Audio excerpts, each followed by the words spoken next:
The DNC just wrapped up. Let's watch some of the most noteworthy speeches. Roll the first clip. I have one more job tonight.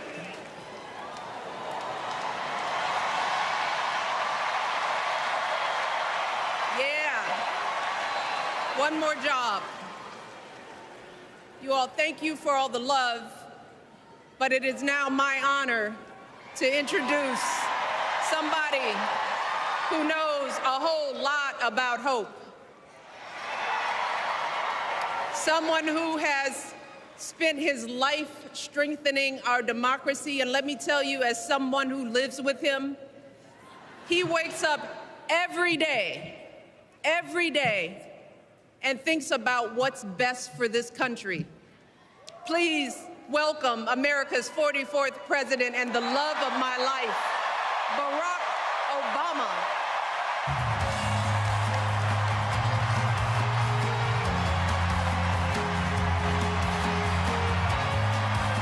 Introducing her husband, former President Barack Obama, and the embrace on stage.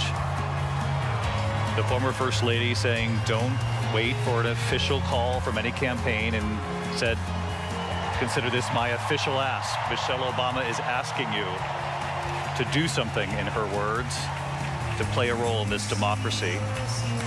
Many probably asking, how will the former president beat the former First Lady and her performance? Let's listen.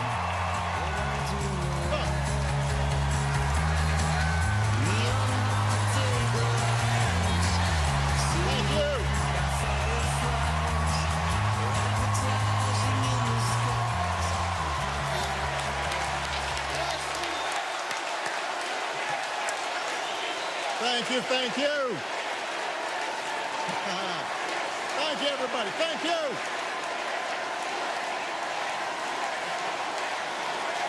Thank you. Thank you. All right. That's enough. Thank you. Chicago, it's good to be home. It is good to be home, and I don't know about you, but I'm feeling fired up.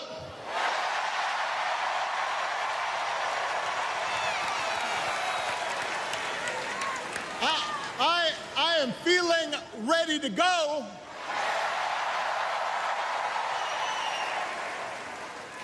Even if I am the only person stupid enough to speak after Michelle Obama.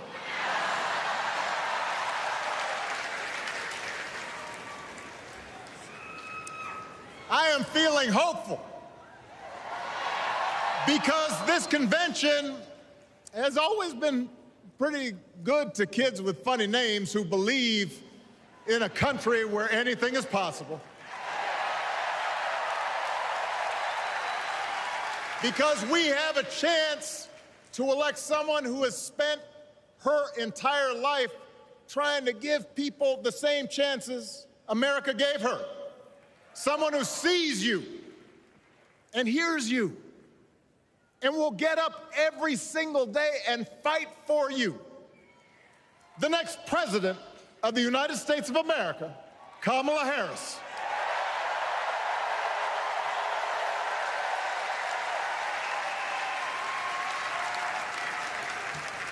It's been 16 years since I had the honor of accepting this party's nomination for president.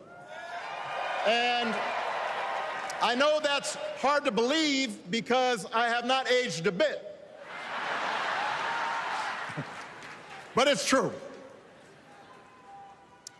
And looking back, I can say without question that my first big decision as your nominee turned out to be one of my best. And that was asking Joe Biden to serve by my side as vice president.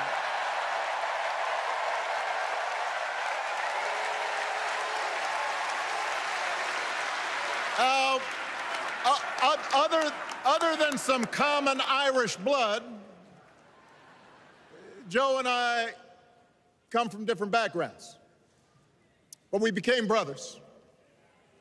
And as we worked together for 8, sometimes pretty tough years, What I came to admire most about Joe wasn't just his smarts, his experience. It was his empathy and his decency and his hard-earned resilience, his unshakable belief that everyone in this country deserves a fair shot.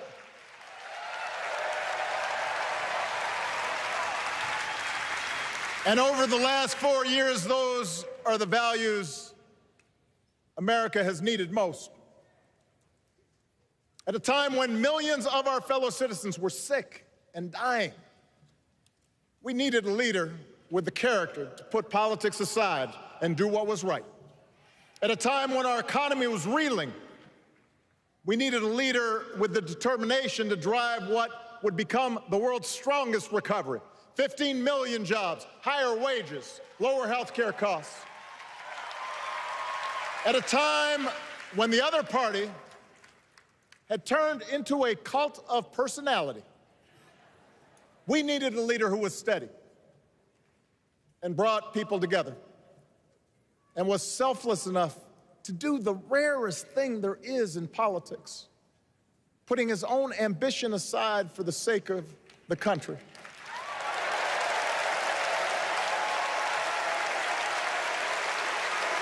History will remember Joe Biden as an outstanding president who defended democracy at a moment of great danger.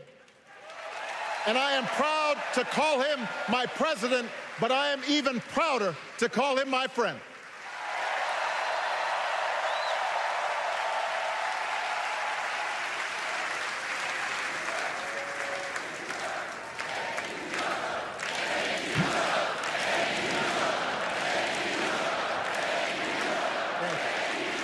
Now, the torch has been passed. Now it is up to all of us to fight for the America we believe in. And make no mistake, it will be a fight.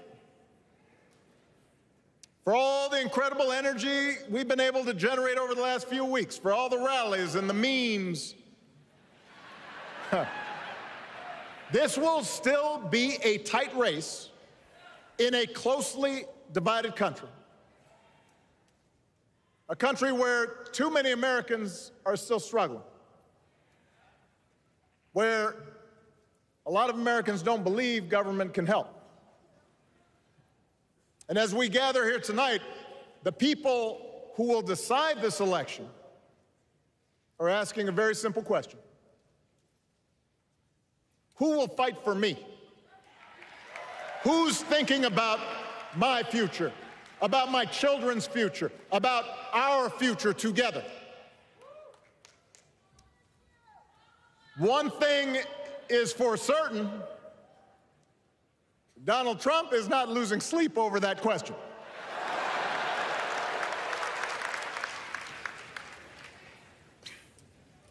Here's a 78-year-old billionaire who has not stopped whining about his problems since he rode down his golden escalator 9 years ago.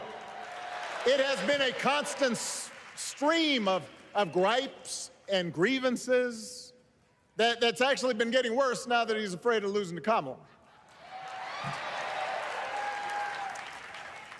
There's the childish nicknames, the crazy conspiracy theories, this weird obsession with crowd sizes.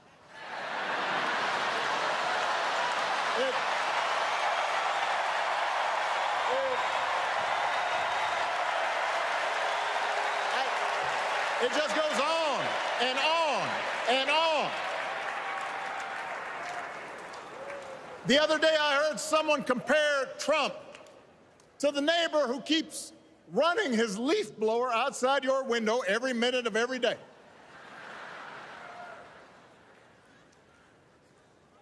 Now, from a neighbor, that's exhausting. From a president, it's just dangerous. The truth is, Donald Trump sees power as nothing more than it means to his ends. He wants the middle class to pay the price for another huge tax cut that would mostly help him and his rich friends.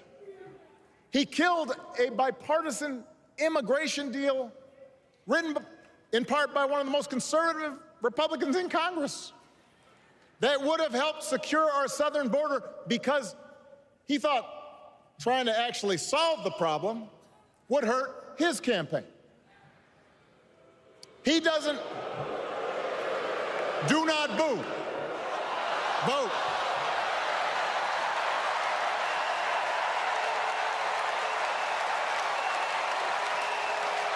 He doesn't seem to care if more women lose their reproductive freedom, since it won't affect his life.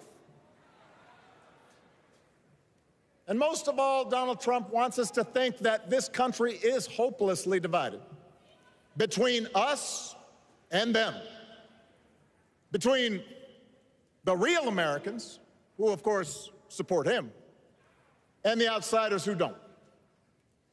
And he wants you to think that you'll be richer and safer if you will just give him the power to put those other people back in their place. It is one of the oldest tricks in politics from a guy whose act has, let's face it, gotten pretty stale. We do not need 4 more years of bluster and bumbling and chaos. We have seen that movie before, and we all know that the sequel is usually worse.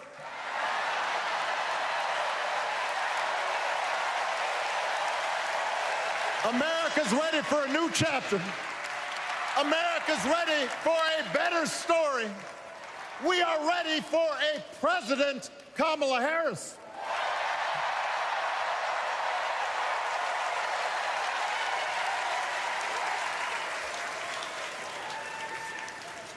And Kamala Harris is ready for the job.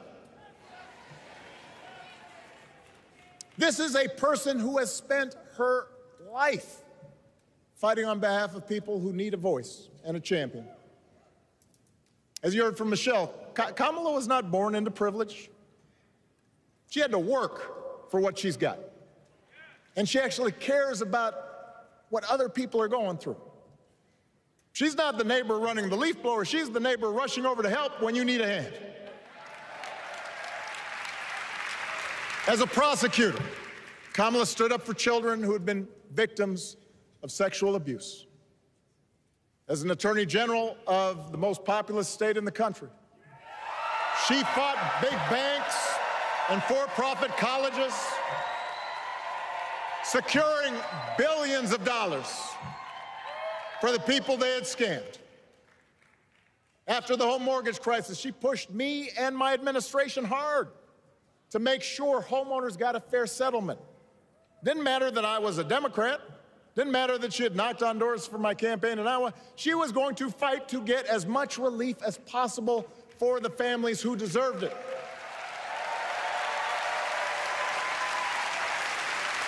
As vice president, she helped take on the drug companies to cap the cost of insulin, lower the cost of health care, give families with kids a tax cut. And she is running for president with real plans to lower costs even more and protect Medicare and Medicaid, and sign a law to guarantee every woman's right to make her own health care decisions.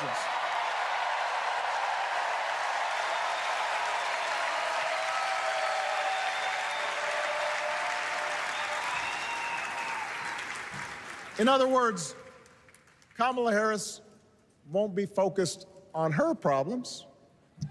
She'll be focused on yours. As president, she won't just cater to her own supporters and punish those who refuse to kiss the ring or bend the knee. She'll work on behalf of every American. That's who Kamala is. And in the White House, she will have an outstanding partner in Governor Tim Walz.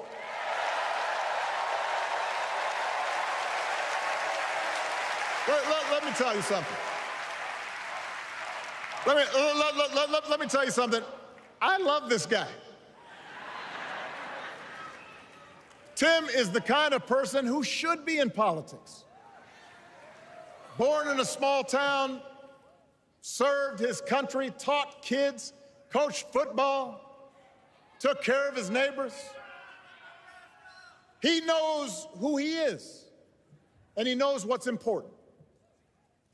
You can tell those flannel shirts he wears don't come from some political consultant. They come from his closet, and they have been through some stuff.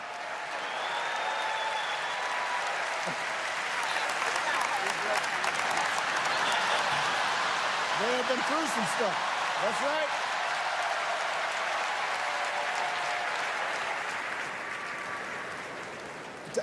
Together, Kamala and Tim have kept faith with America's central story.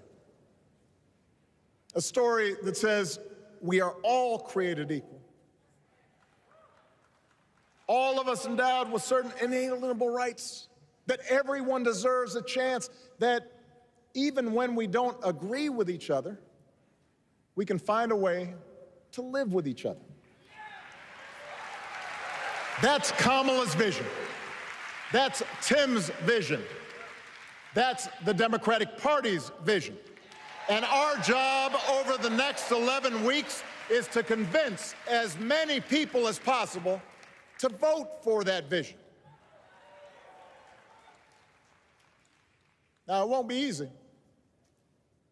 The other side knows it's easier to play on people's fears and cynicism, always has been. They will tell you that government is inherently corrupt, that sacrifice and generosity are for suckers.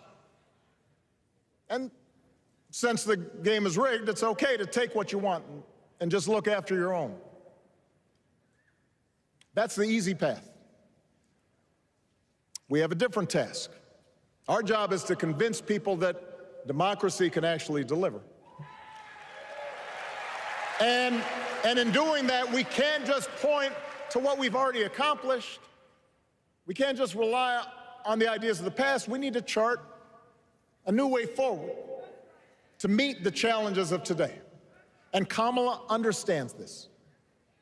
She knows, for example, that if we want to make it easier for more young people to buy a home, we need to build more units and clear away some of the outdated laws and regulations that made it harder to build homes for working people in this country. That is a priority, and she's put out a bold new plan to do just that.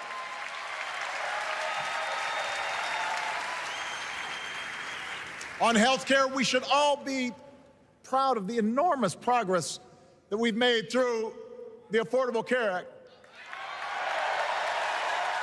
providing millions of people access to affordable coverage, protecting millions more from unscrupulous insurance practices. I noticed, by the way, that since it's become popular, they don't call it Obamacare no more.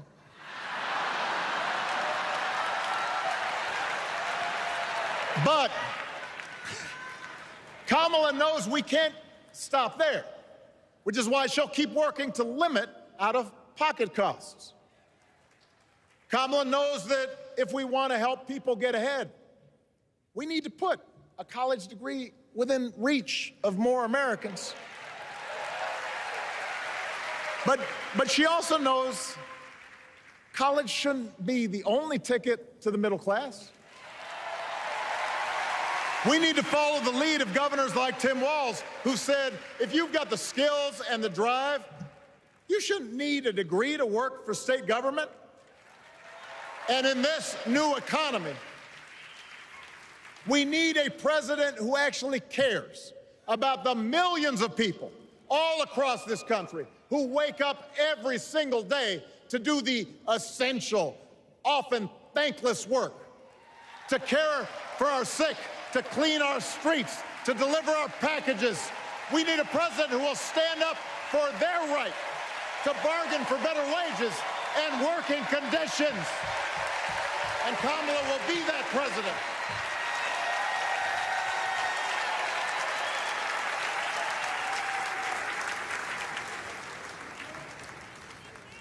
Yes, she can.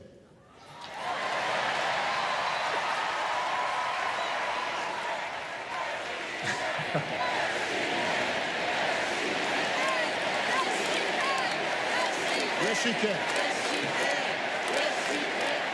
A Harris-Walz administration can help us move past some of the tired old debates that keep stifling progress, because at their core, Kamala and Tim understand that when everybody gets a fair shot, we are all better off. They understand that when every child gets a good education, the whole economy gets stronger. When women are paid the same as men for doing the same job, all families benefit.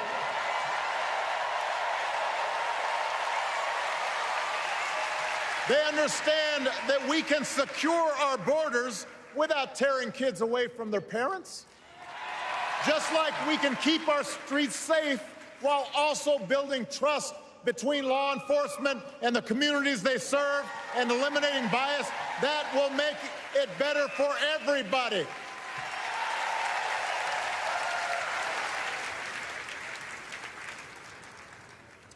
Donald Trump and his well-heeled donors, they don't see the world that way. For them, one group's gains is necessarily another group's loss.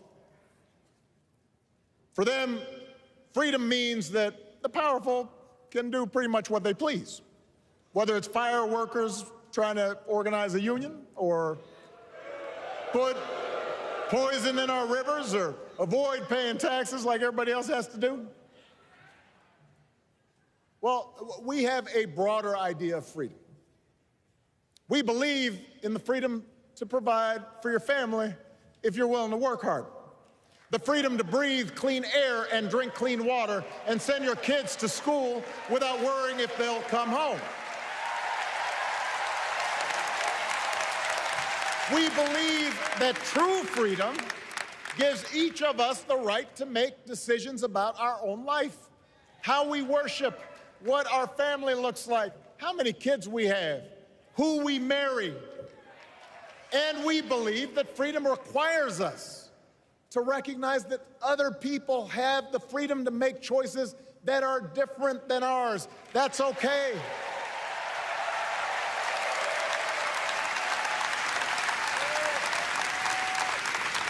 That's the America Kamala Harris and Tim Walz believe in.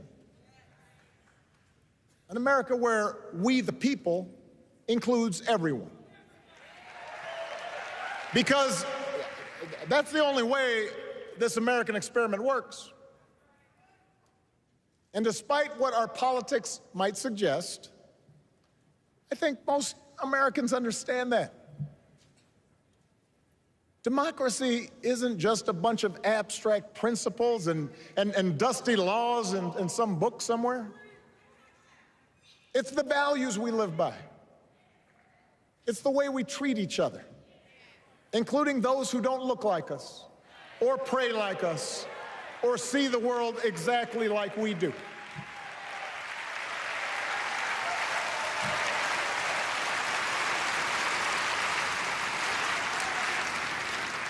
That sense of mutual respect has to be part of our message.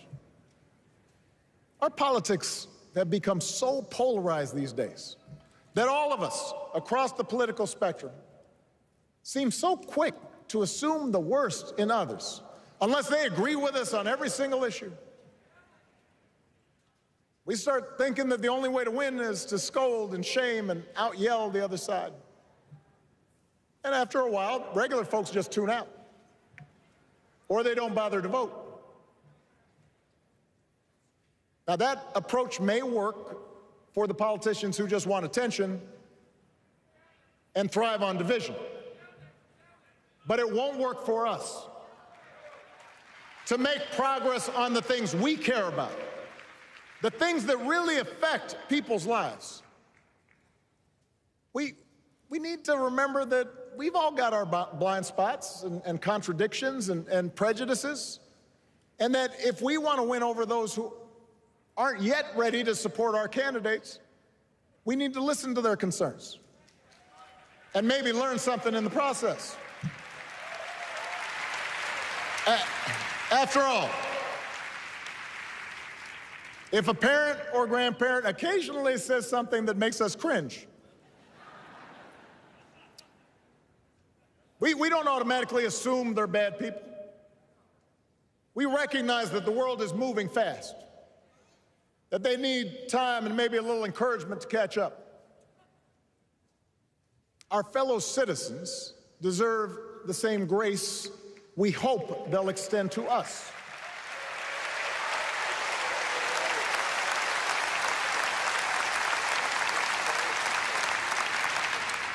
That's how we can build a true democratic majority, one that can get things done. And by the way, that does not just matter to the people in this country. The rest of the world is watching to see if we can actually pull this off.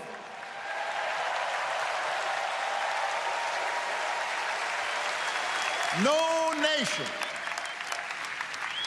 no society has ever tried to build a democracy as big and as diverse as ours before. One that includes people that over decades have come from every corner of the globe. One where our allegiances and our community are defined not by race or blood, but by a common creed. And that's why when we uphold our values, the world's a little brighter. When we don't, the world's a little dimmer. And dictators and autocrats feel emboldened. And over time, we become less safe. We shouldn't be the world's policemen, and we can't eradicate every cruelty and injustice in the world. But America can be and must be a force for good. Discouraging conflict, fighting disease, promoting human rights, protecting the planet from climate change, defending freedom, brokering peace. That's what Kamala Harris believes, and so do most Americans.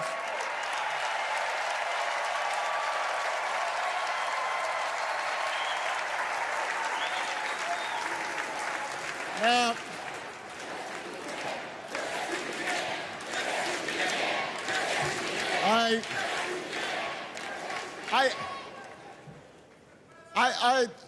I know these ideas can feel pretty naive right now. We live in a time of such confusion and rancor, with a culture that puts a premium on things that don't last. Money, fame, status, likes. We chase the approval of strangers on our phones.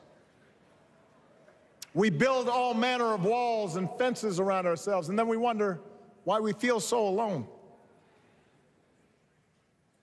We don't trust each other as much because we don't take the time to know each other. And in that space between us, politicians and algorithms teach us to caricature each other and troll each other and fear each other. But here's the good news, Chicago.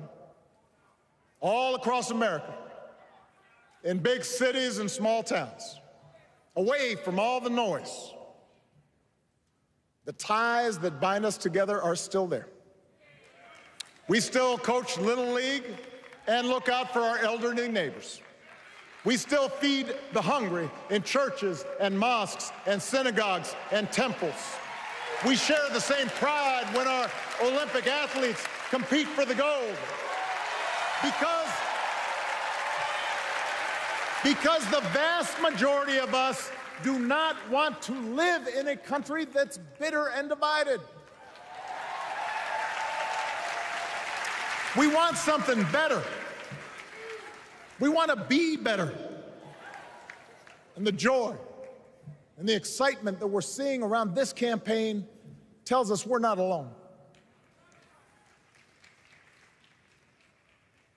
You know, I've spent a lot of time thinking about these past few months because, as Michelle mentioned, this summer we lost her mom, Ms. Marion Robinson.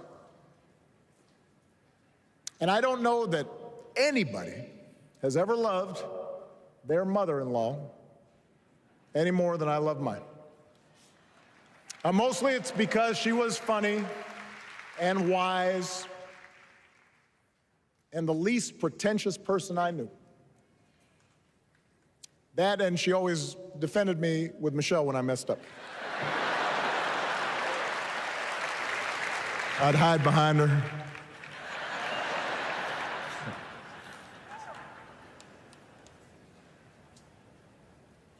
But I also think one of the reasons Mary and I became so close was she reminded me of my grandmother, the woman who helped raise me as a child. And on the surface, the two of them did not have a lot in common. One was a black woman from right here, south side of Chicago, right down the way. Went to Englewood High School. The other was a little old white lady born in a tiny town called Peru, Kansas. Now, I know there aren't that many people from Peru.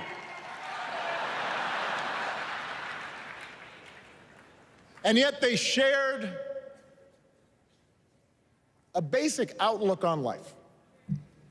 They were strong, smart, resourceful women, full of common sense, who, regardless of the barriers they encountered, and women growing up in the 40s and 50s and 60s, they encountered barriers. They still went about their business without fuss or complaint and provided an unshakable foundation of love for their children and their grandchildren.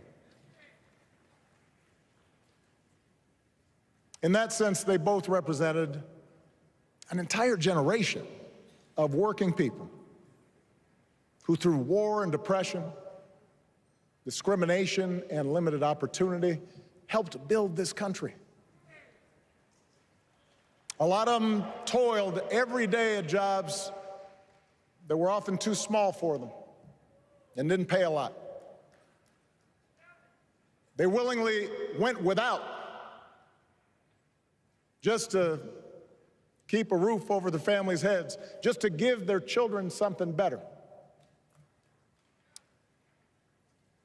But they knew what was true.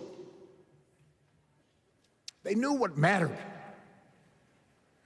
Things like honesty and integrity, kindness and hard work. They weren't impressed with braggarts or bullies. They didn't think putting other people down lifted you up or made you strong. They didn't spend a lot of time obsessing about what they didn't have. Instead, they appreciated what they did. They found pleasure in simple things. A card game with friends, a good meal, and laughter around the kitchen table. Helping others. And most of all, seeing their children do things and go places that they would have never imagined for themselves.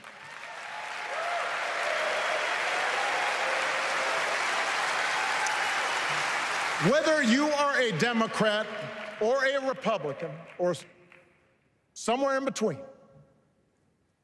we have all had people like that in our lives. People like Kamala's parents, who crossed oceans because they believed in the promise of America.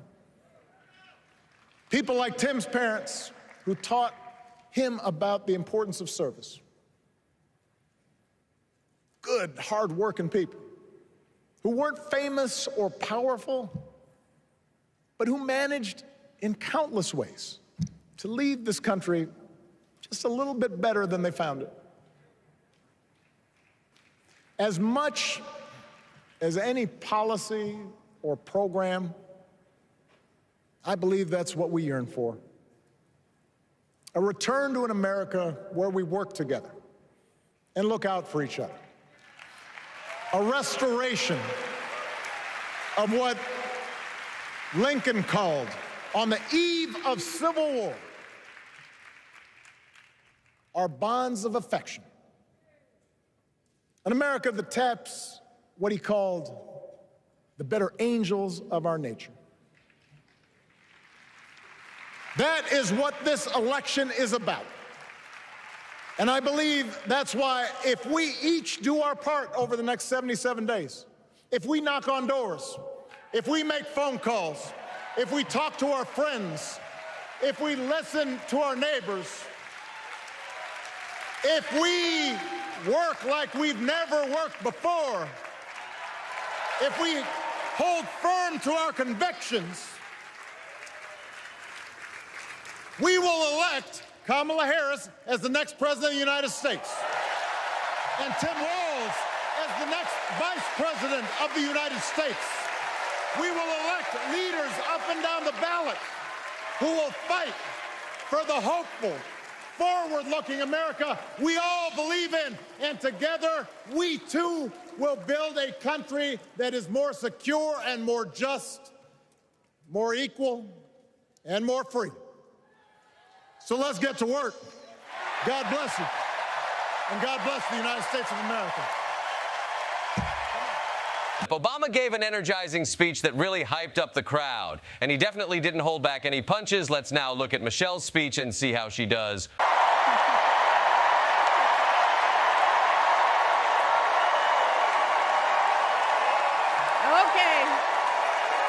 We got a big night ahead.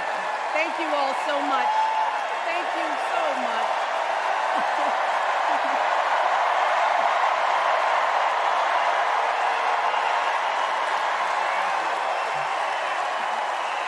Okay. Hey. Hello, Chicago. Yeah. All right.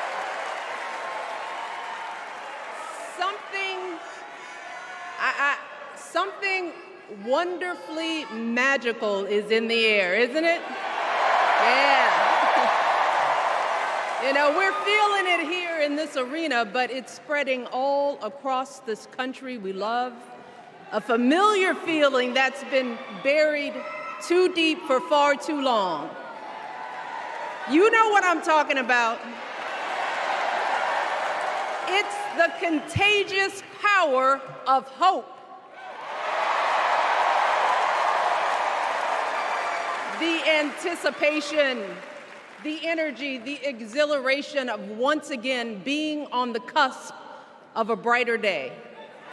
The chance to vanquish the demons of fear, division, and hate that have consumed us and continue pursuing the unfinished promise of this great nation, the dream that our parents and grandparents fought and died and sacrificed for. America, hope is making a comeback. Yeah.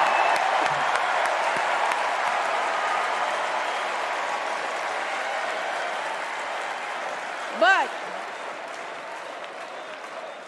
to be honest, I am realizing that until recently, I have mourned the dimming of that hope. And maybe you've experienced the same feelings. Is that deep pit in my stomach, a palpable sense of dread about the future. And for me, that mourning has also been mixed with my own personal grief. The last time I was here in my hometown was to memorialize my mother, the woman who showed me the meaning of hard work and humility and decency, the woman who set my moral compass high and showed me the power of my own voice. Folks,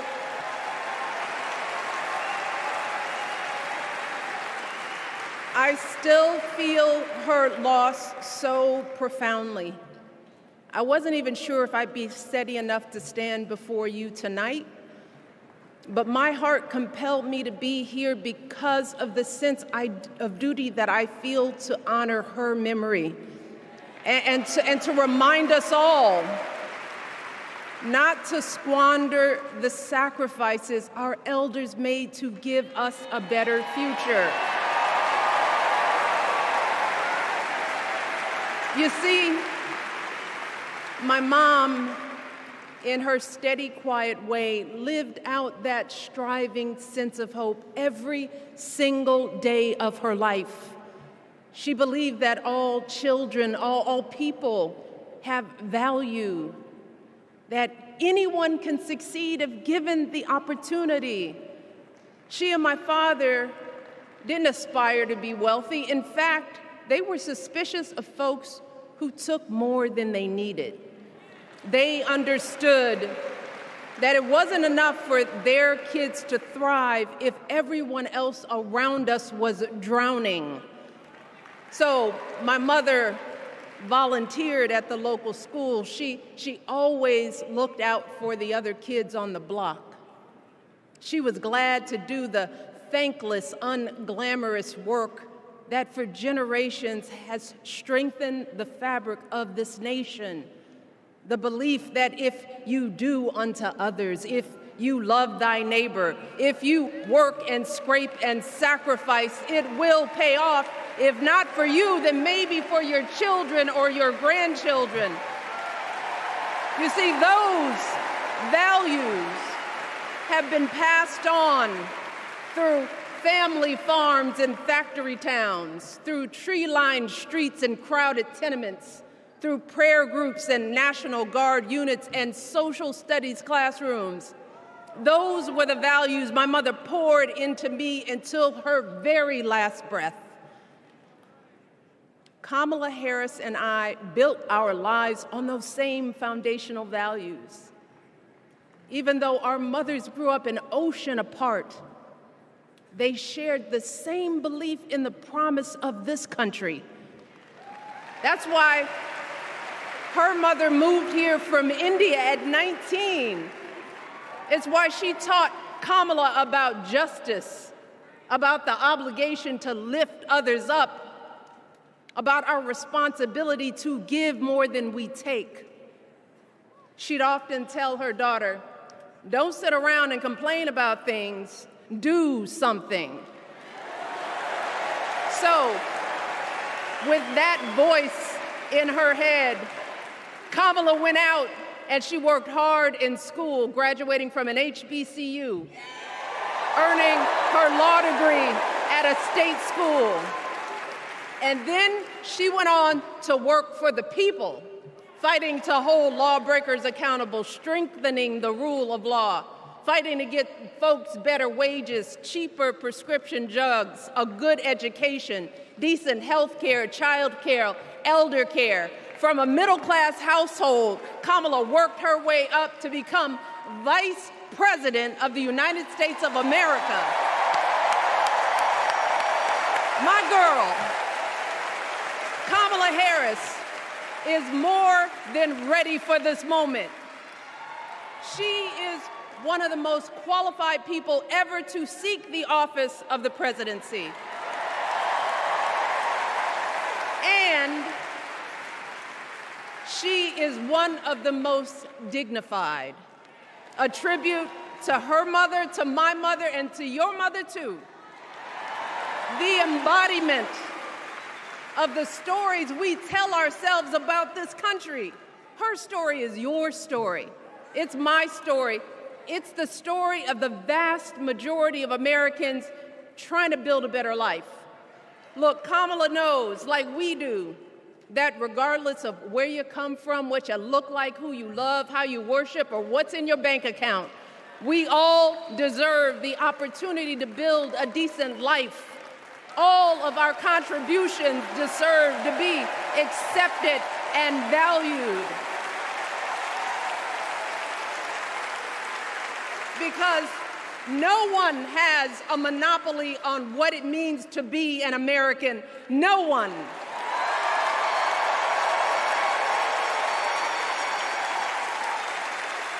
Kamala has shown her allegiance to this nation, not by spewing anger and bitterness, but by living a life of service and always pushing the doors of opportunity open to others. She understands that most of us will never be afforded the grace of failing forward. We will never benefit from the affirmative action of generational wealth.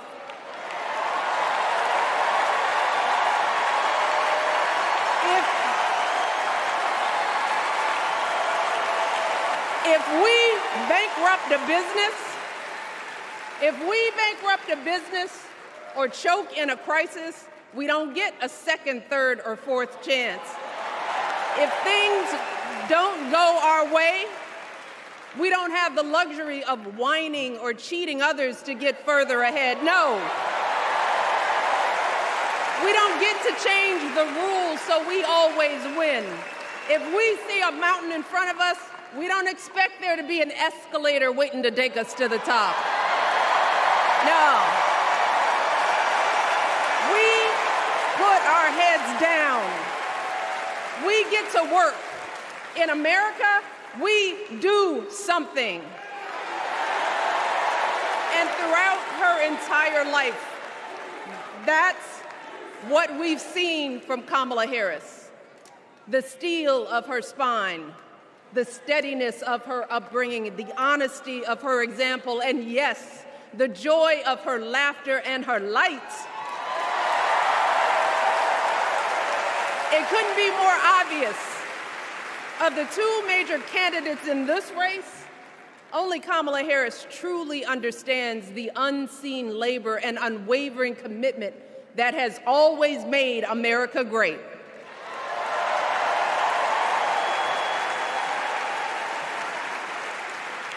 Now, unfortunately, we know what comes next. We know folks are going to do everything they can to distort her truth. My husband and I sadly know a little something about this. For years, Donald Trump did everything in his power to try to make people fear us. See, his limited, narrow view of the world made him feel threatened by the existence of two hardworking, highly educated, successful people who happen to be black.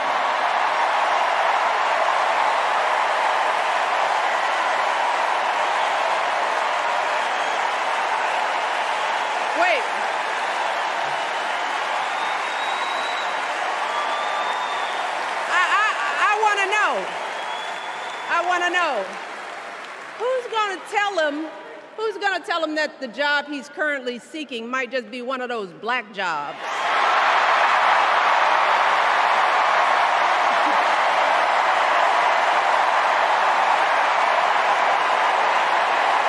Look,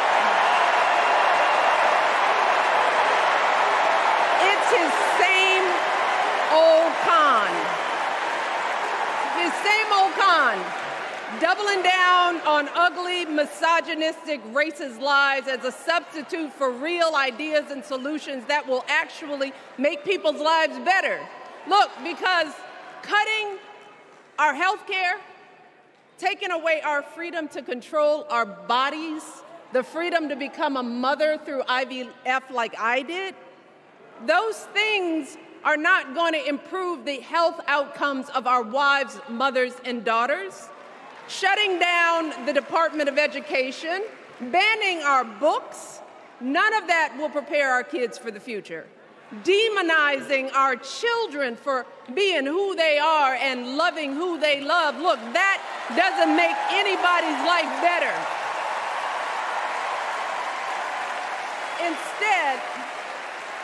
Instead, it only makes us small. And let me tell you this, going small is never the answer. Going small is the opposite of what we teach our kids. Going small is petty, it's unhealthy, and quite frankly, it's unpresidential.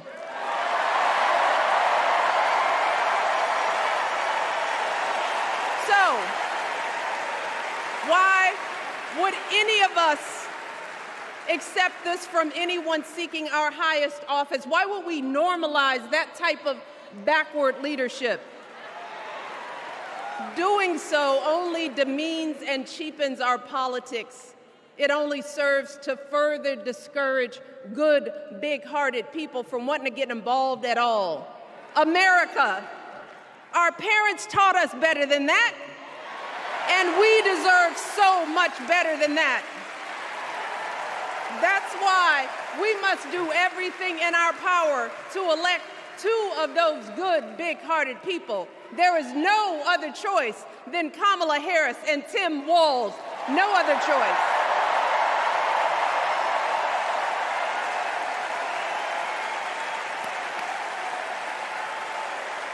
But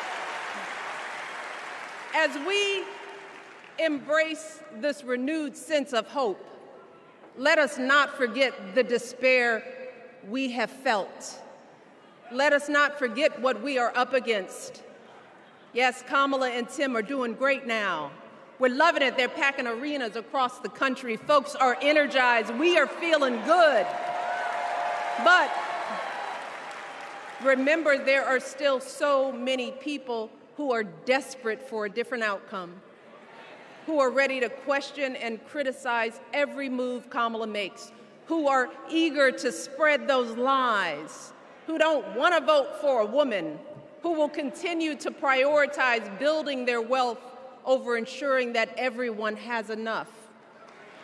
So no matter how good we feel tonight or tomorrow or the next day, this is going to be an uphill battle. So folks, we cannot be our own worst enemies. No. See, because the minute something goes wrong, the minute a lie takes hold, folks, we cannot start wringing our hands. We cannot get a Goldilocks complex about whether everything is just right. And we cannot indulge our anxieties about whether this country will elect someone like Kamala instead of doing everything we can to get someone like Kamala elected.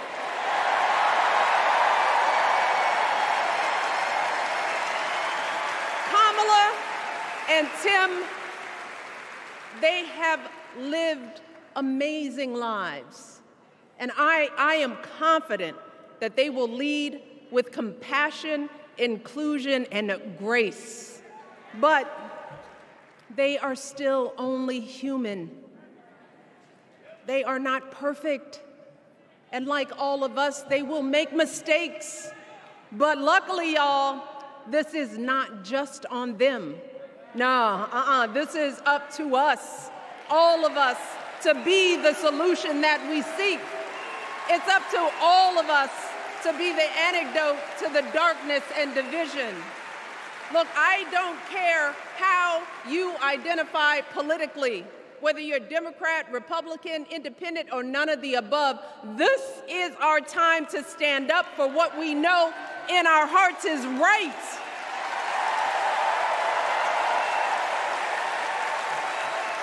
To stand up, not just for our basic freedoms, but for decency and humanity, for basic respect, dignity, and empathy, for the values at the very foundation of this democracy. It's up to us to remember what Kamala's mother told her. Don't just sit around and complain, do something. So, if they lie about her, and they will, we've got to do something. If we see a bad poll, and we will, we got to put down that phone and do something. If we start feeling tired, if we start feeling that dread creeping back in, we got to pick ourselves up, throw water on our face, and what? We only have 2.5 months, y'all, to get this done.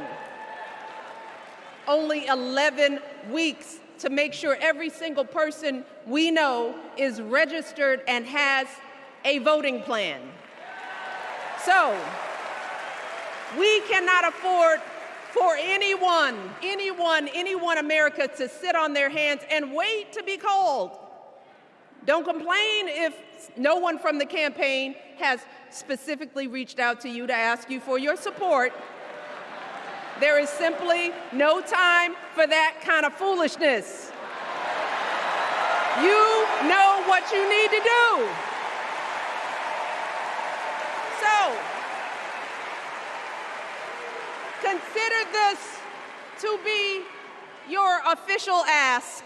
Michelle Obama is asking you, no, I'm telling y'all to do something.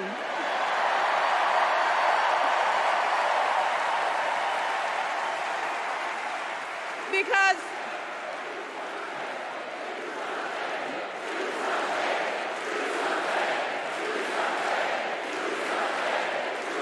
you all, this election is going to be close. In some states, just a handful, listen to me, a handful of votes in every precinct could decide the winner. So we need to vote in numbers that erase any doubt. We need to overwhelm any effort to suppress us. Our fate is in our hands. In 77 days, we have the power to turn our country away from the fear, division, and smallness of the past. We have the power to marry our hope with our action. We have the power to pay forward the love, sweat, and sacrifice of our mothers and fathers and all those who came before us. We did it before, y'all, and we sure can do it again. Let us work like our lives depend on it. And let us keep moving our country forward and go higher, yes, always higher than we've ever gone before as we elect the next President and Vice President of the United States, Kamala Harris and Tim Walz. Thank you all. God bless.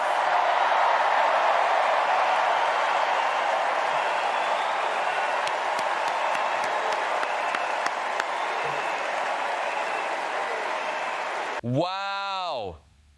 I'd argue that Michelle outperformed President Obama. Great speeches from the Obamas. Let's now look at former President Clinton's speech and see how he did. Thank you. Whoa.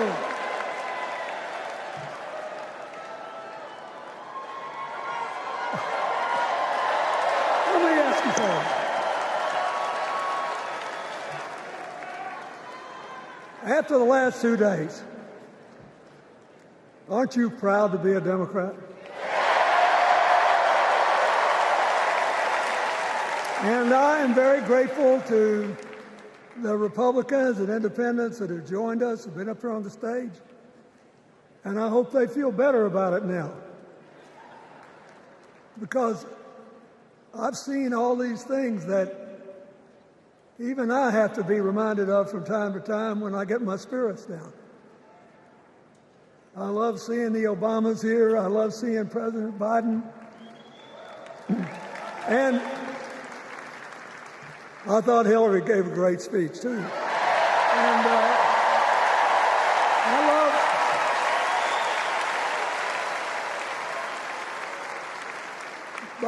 I love seeing all these young leaders. A bunch of them are coming up after me. They look better, they sound better, and they'll be exciting. I do want to say one word about President Biden. Remember, he had an improbable turn that made him president. And we were in the middle of a pandemic and an economic crash. He healed our sick and put the rest of us back to work.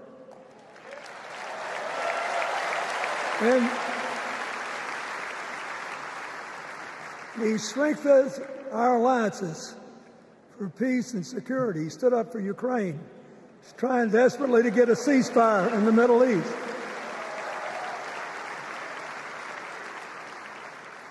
And then he did something that's really hard for a politician to do. He voluntarily gave up political power. And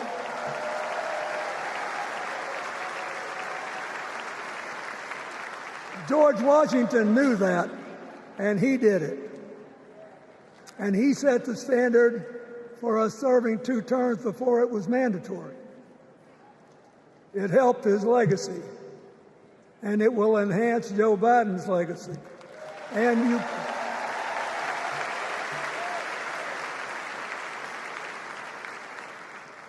it's a stark contrast to what goes on in the other party. So I want to thank him for his courage, compassion, his class, his service, his sacrifice.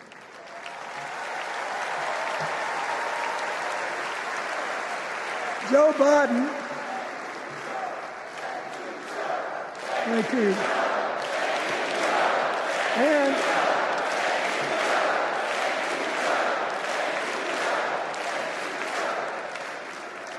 he kept the faith, and he's infected a lot of the rest of us.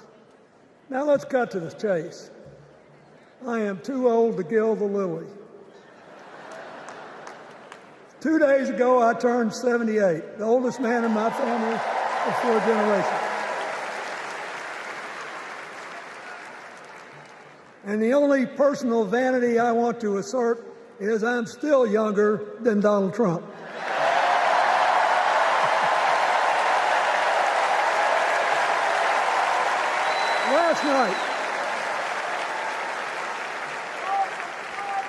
Last night, in what I thought was a very moving series of episodes, we nominated Kamala Harris and Tim Walz. And just think about that. 2 leaders with all-American but still improbable life stories.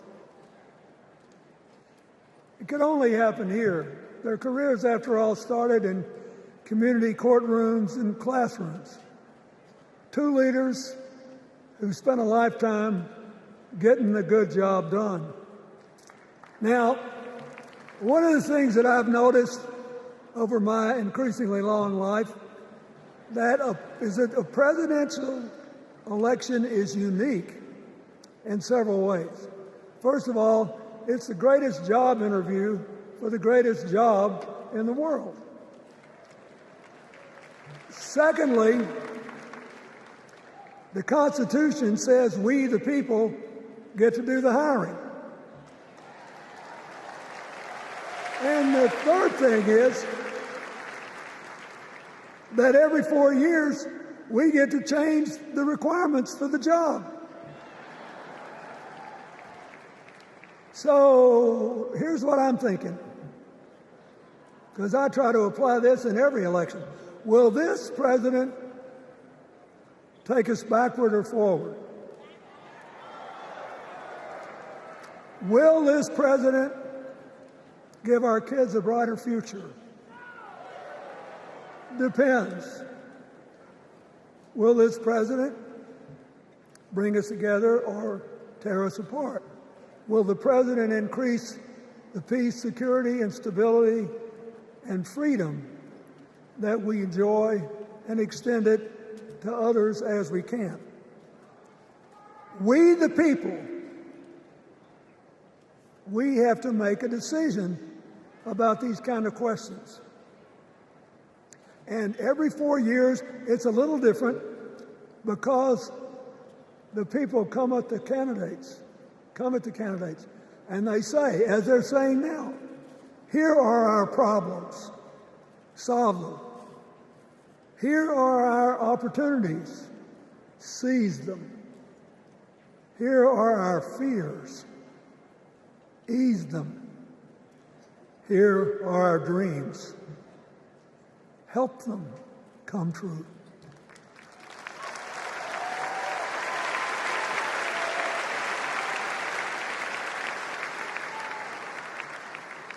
A president can answer that call by saying, I'll do my part, but you have to help me. We have to work together.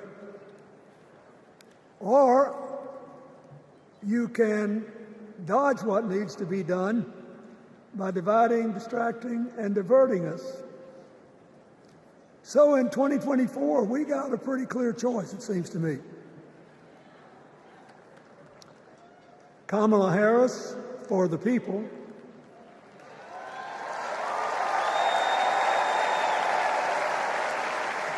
and the other guy who's proved even more than the first go-around that he's about me, myself, and I. I know which one I like better for our country.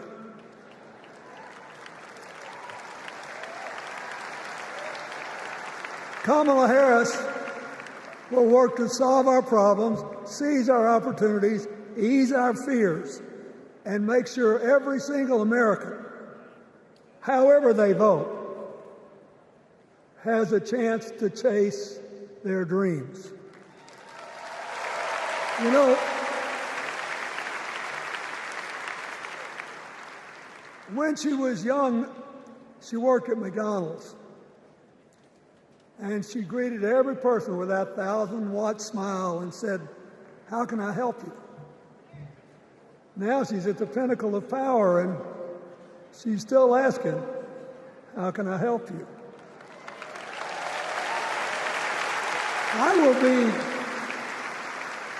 I'll be so happy when she actually enters the White House as president, because she will break my record as the president who spent the most time at McDonald's.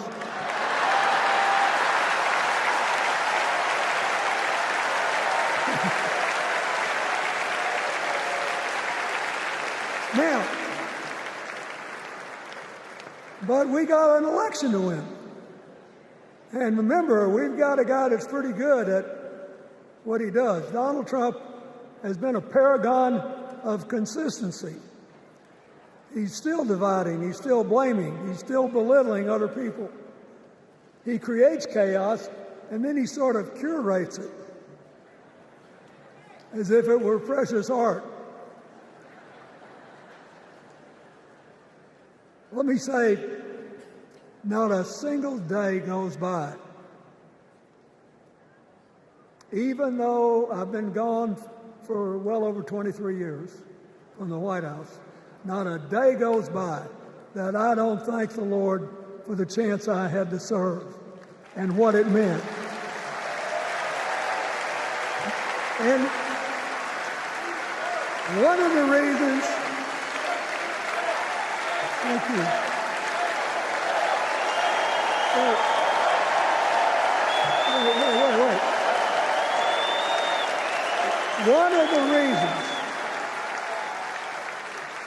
One of the reasons I love the job so much is that in the toughest times, even on the darkest days, if you tried hard enough, there was always something good you could do for somebody else. Now, some days that's not easy to do. You've got to deal with all these emergencies, or there's something going on here, there, or yonder. But Kamala Harris is the only candidate in this race who has the vision, the experience, the temperament, the will, and yes, the sheer joy to get something done.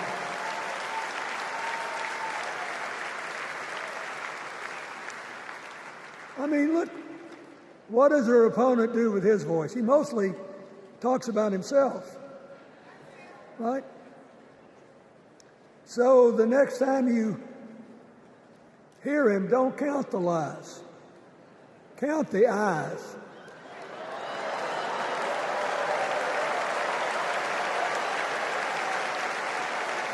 Count the eyes. His vendettas, his vengeance, his complaints, his conspiracies.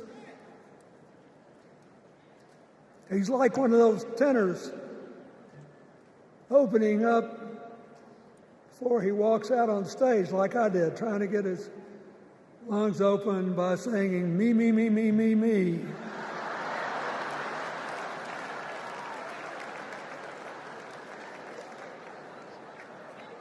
When Kamala Harris is president, every day will begin with you, you, you, you.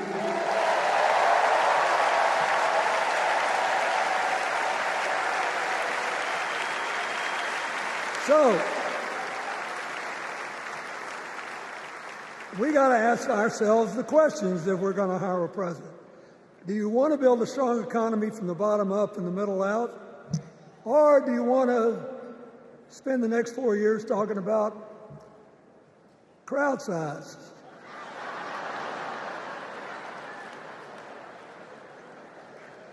You're going to have a hard time believing this, but so help me, I triple-checked it. Since the end of the Cold War in 1989, America has created about 51 million new jobs. I swear I checked this 3 times. Even I couldn't believe it. What's the score? Democrats 50, Republicans 1.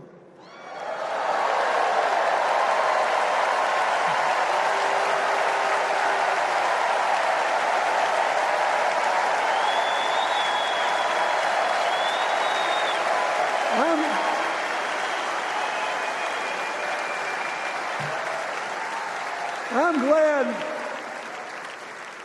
that we've got a championship-winning coach on our team.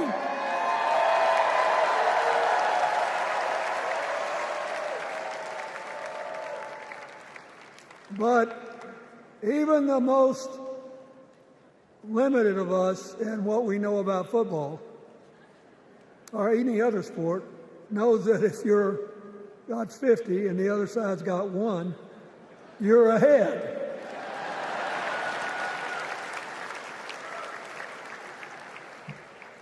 What about affordable housing? It's a terrible problem in America now. We need more. And affordable health care. That's why the Democrats put a limit on monthly payments for insulin and a $2,000 a year out-of-pocket limit, and are trying to cover more drugs by bargaining for prices. We need more financing for small businesses. We need still to strengthen our alliances. I almost croaked in the first debate of this election season when President Trump said nobody respected America anymore like they did when he was president. Wait. And with a straight face. Look, you got to give him. He's a good actor. With a straight face, he cited as evidence of the respect that existed for us when he was there the presidents of North Korea and Russia.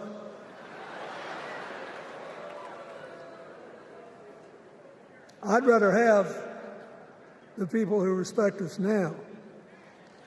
And one of the things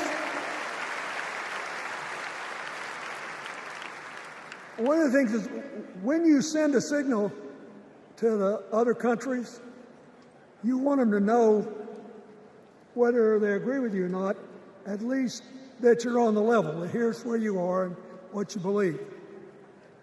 What are they supposed to make to these endless tributes to the late, great Hannibal Lecter?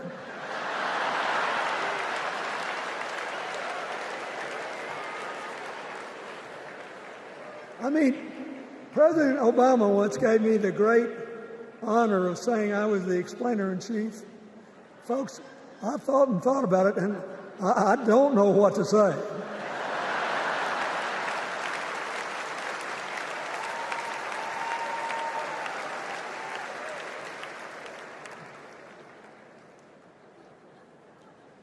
Like Hakeem Jeffries, I too want an America that's more joyful, more inclusive, more future-focused. Just think what a burden it's been on us to get up day after day after day after day, buried in meaningless hot rhetoric, when there's so many opportunities out there, so many problems that need to be solved. I want that. And that's the America Kamala Harris will lead.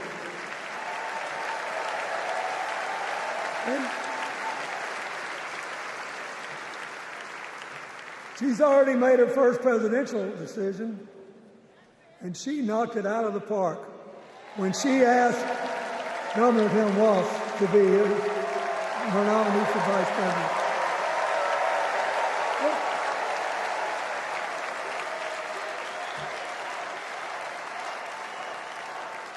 As they used to say when I was a young man growing up in Arkansas, you do not have to be all broke out with brilliance. You just look at Tim Walz, listen to him, follow his record as a teacher, as a coach, in the National Guard, as a congressman, where he was the only Democrat, save one, elected in that district in more than 100 years. And he stayed a long time. And then he became a great governor. And by all accounts, he was a crack shot who had the courage among his rural constituents to say, we do not need these assault weapons available to people who can kill our kids in school.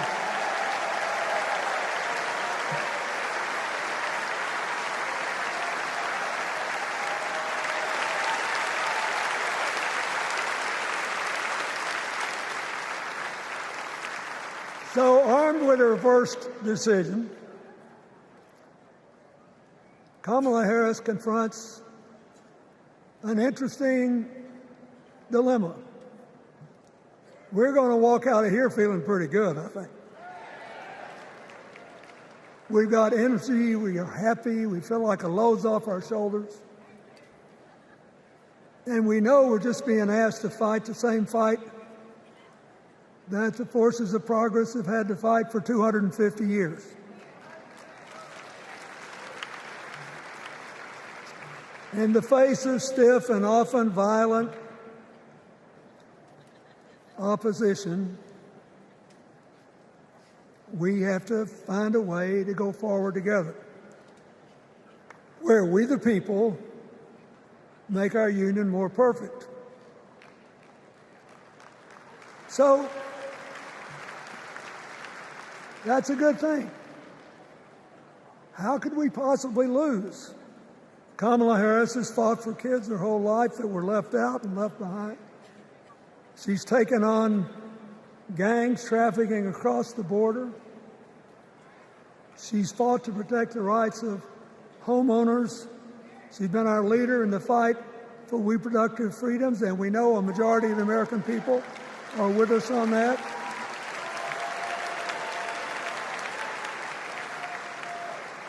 And she's gained an invaluable amount of experience as vice president, advancing our values and interests around the world. She's already said she's going to work really hard to make sure that no American working full-time lives in poverty or has to worry about their children living in poverty. She says that we got to make home ownership an achievable dream for everyone, not just a privilege. She said that and this meant a lot to me, that she would protect everybody's right to vote, whether or not they voted for her. They were citizens and they deserved the right to vote.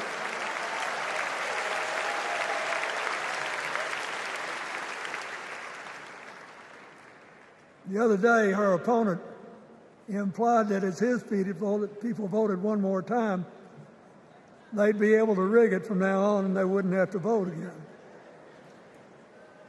You think they're kidding, but I know a lot of these folks, and most of them are really good people, but some of them think that they are bound to dominate America politically, economically, and socially, and they have to use politics to do it, and they should rig the system.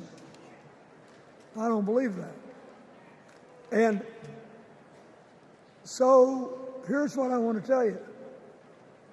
We've seen more than one election slip away from us when we thought it couldn't happen, when people got distracted by phony issues or overconfident.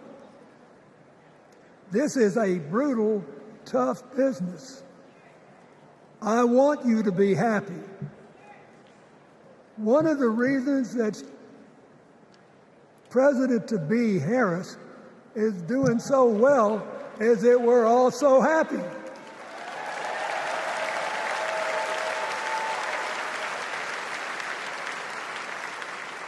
But you should never underestimate your adversary. And these people are really good at distracting us, at triggering doubt, at triggering buyer's remorse. As the Obama said so eloquently last night, they are human, you know. They're bound to make a mistake now and then. We got to be tough. And so, as somebody who spends a lot of time in small towns and rural areas in New York and Arkansas and other places, I urge you to talk to all your neighbors. I urge you to meet people where they are. I urge you not to demean them, but not to pretend you don't disagree with them if you do. Treat them with respect, just the way you'd like them to treat you.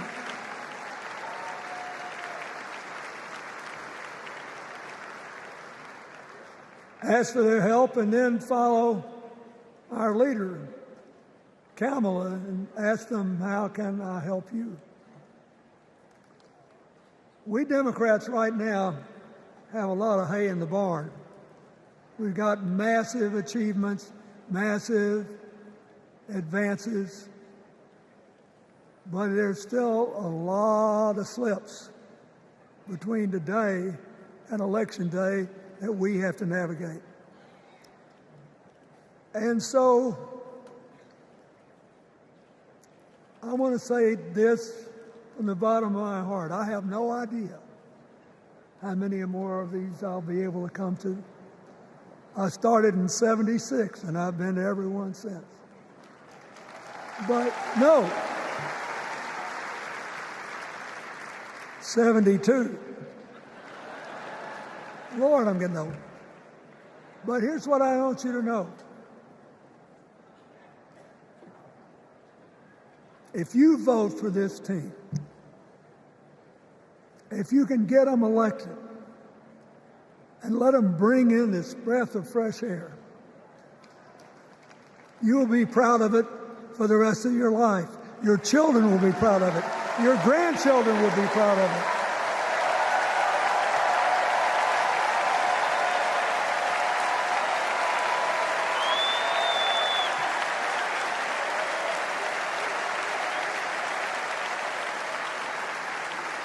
Take it from a man who once had the honor to be called in this convention the man from hope. We need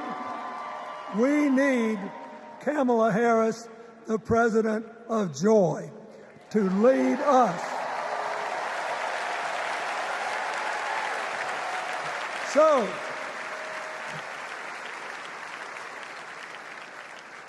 I'll be doing my part, you do yours. I'll see you when we're making a real joyful noise when the votes are counted. God bless you, and God bless America. The one thing I can't get over is that somehow Bill Clinton is younger than Donald Trump. Speaking of young people, we can't forget about President Biden. Let's check out his speech. And now, I would like to introduce my father, your 46th President of the United States, Joe Biden.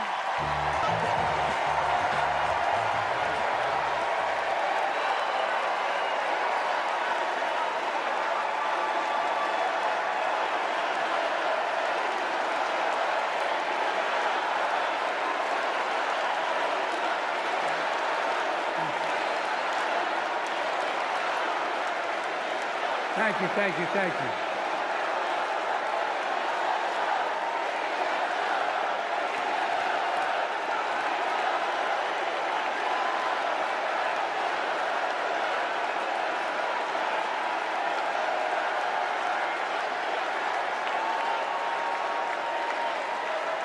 Thank you, thank you, thank you.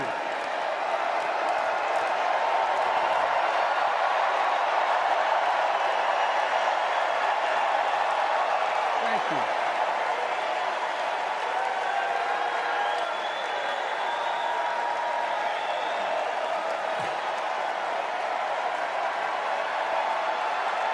Thank you.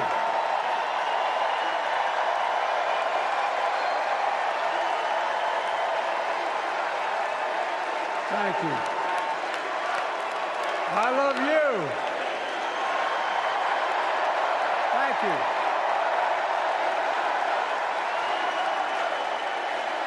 Thank you, thank you, thank you.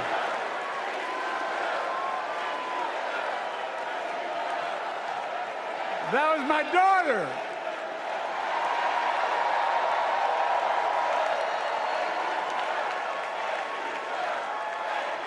Thank you.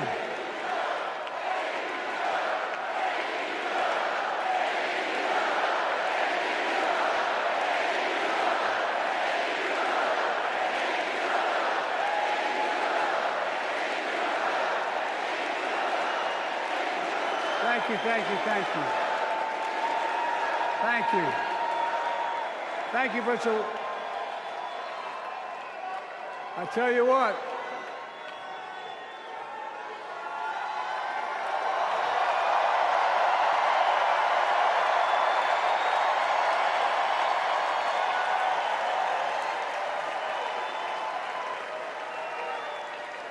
To my dearest daughter, Ashley, God love you, you're incredible. Thank you for that introduction and for being my courageous heart, along with Hunter and our entire family, and especially our rock, Jill.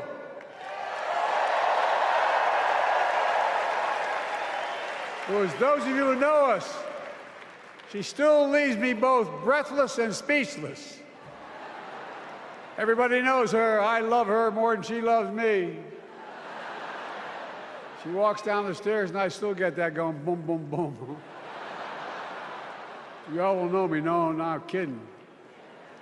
Let's give a special round of applause to our First Lady, Jill Biden.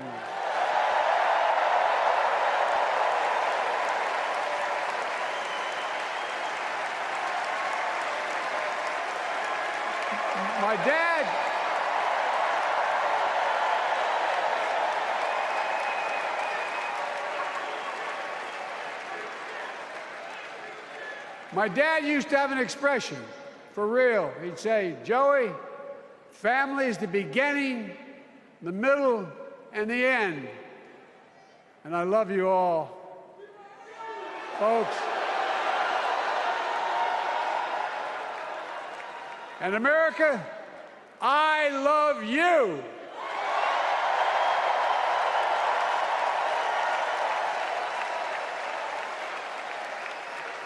Folks, let me ask you.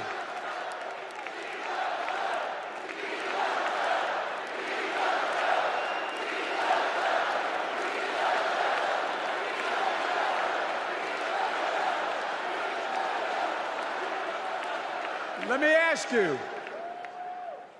are you ready to vote for freedom?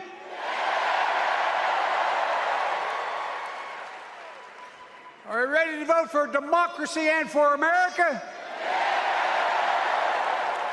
Let me ask you, are you ready to elect Kamala Harris and Tim Walz, President and Vice President of the United States?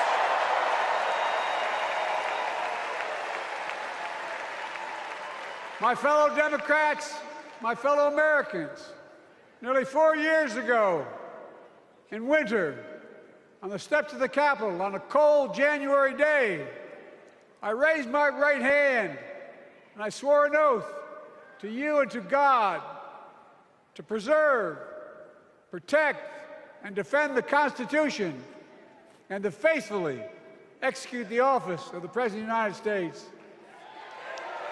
In front of me was the city surrounded by the National Guard. Behind me, a Capitol just 2 weeks before had been overrun by a violent mob.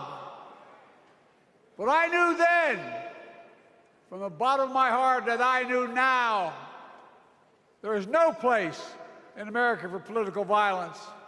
None. You cannot say you love your country only when you win.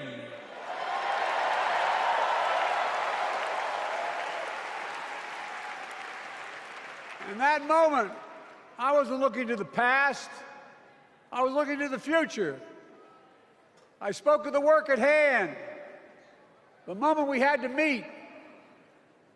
It was, as I told you then, a winter of peril and possibility.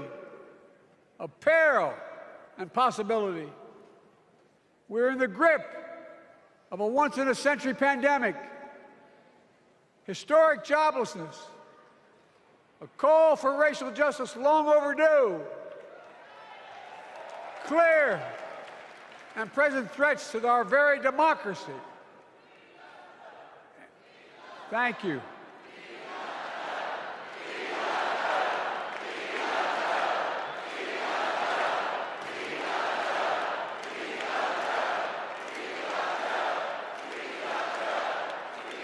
And yet I believed then, and I believe now, that progress was and is possible. Justice is achievable. And our best days are not behind us, they're before us.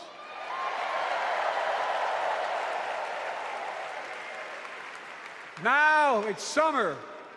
The winter has passed. And with a grateful heart, I stand before you now on this August night to report that democracy has prevailed. Democracy has delivered. And now democracy must be preserved.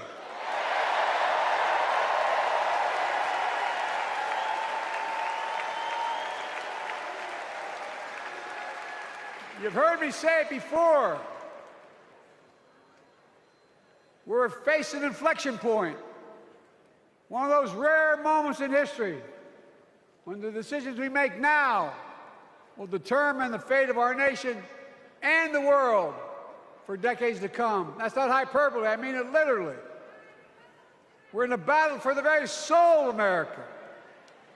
I ran for president in 2020 because of what I saw in Charlottesville in August of 2017.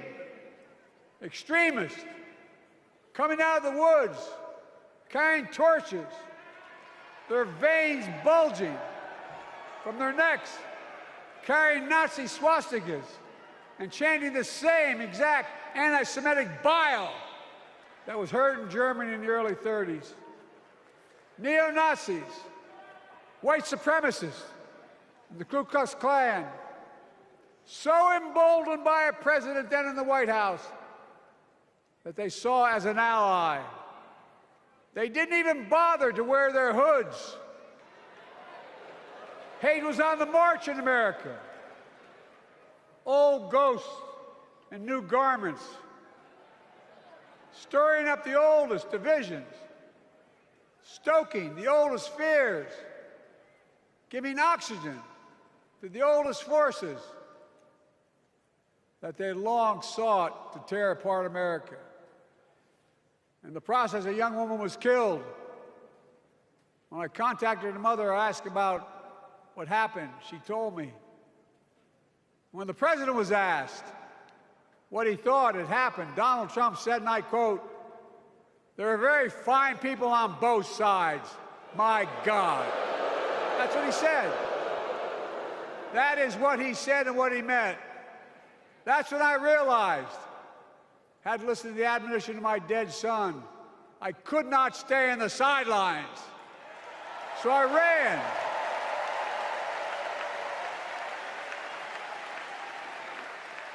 because I had no intention of running again. I just lost part of my soul. But I ran with a deep conviction. In America, I know and believe in an America where honesty, dignity, decency still matter. An America where everyone has a fair shot and hate has no safe harbor.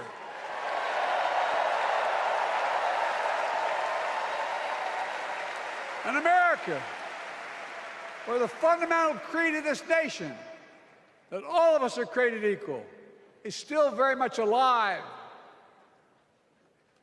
And a broad coalition of Americans joined with me. 81 million voters voted for us, more than any time in all of history. Because of all of you in this room and others, we came together in 2020 to save democracy.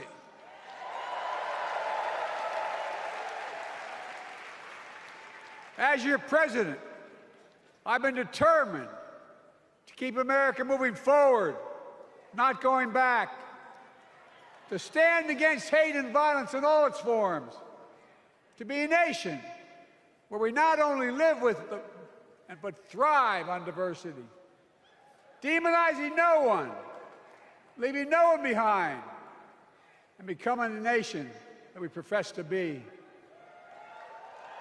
I also ran to rebuild the backbone of America, the middle class.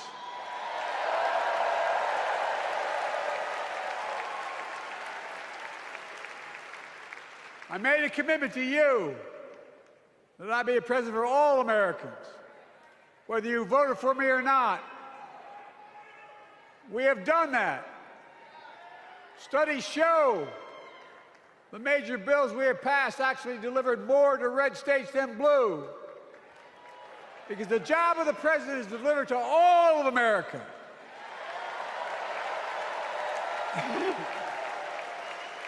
Because of you, and I'm not exaggerating, because of you, we've had one of the most extraordinary 4 years of progress ever, period.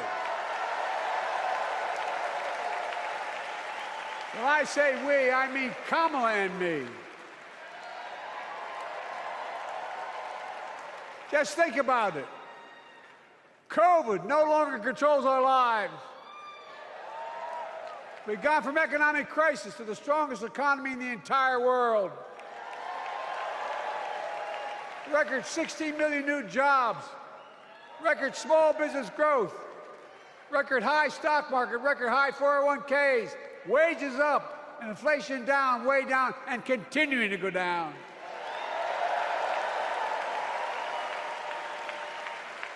The smallest racial wealth gap in 20 years. And yes, we both know we have more to do, but we're moving in the right direction. More Americans have peace of mind that comes from having health insurance. More Americans have health insurance today than ever before in American history.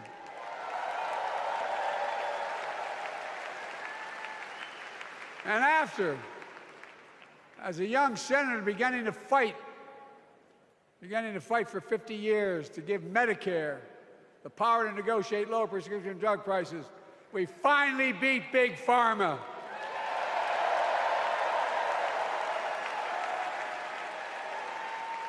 And guess who cast the tie-breaking vote? Vice President, soon-to-be President Kamala Harris.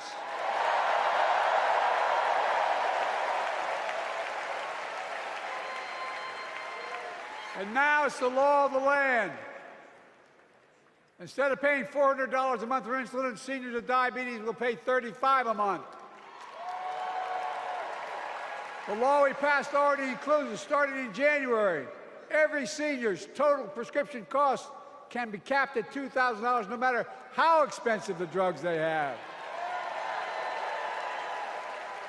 And what we don't focus on, and our Republican friends don't seem to understand, our reforms don't just save seniors money, they save the American taxpayers money.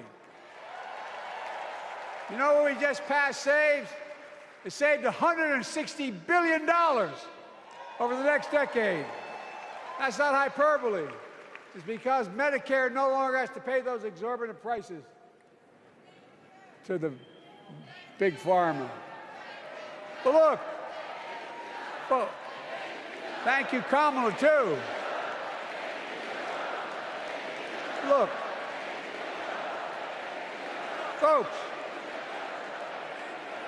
how can we have the strongest economy in the world without the best infrastructure in the world?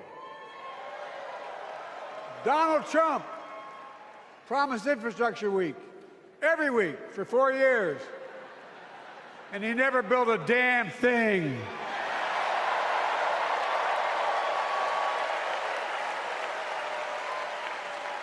But now, because of what Kamala and I have done, remember we were told we couldn't get it done. Remember when we came into office, we couldn't get anything passed? But right now, we're giving America an infrastructure decade, not week.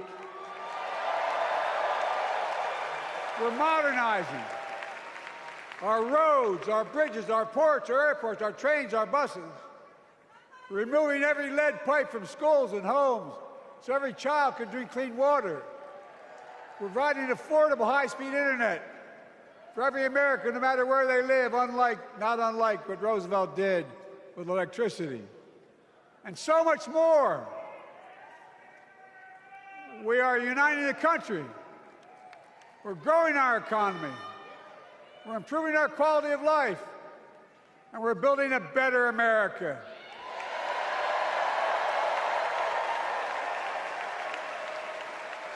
Because that's who we are. How can we be the strongest nation in the world without leading the world in science and technology? After years of importing 90% of our semiconductor chips from abroad, which America invented those chips, our Chips and Science Act meant that private companies from around the world are now investing literally tens of billions of dollars to build new chip factories right here in America.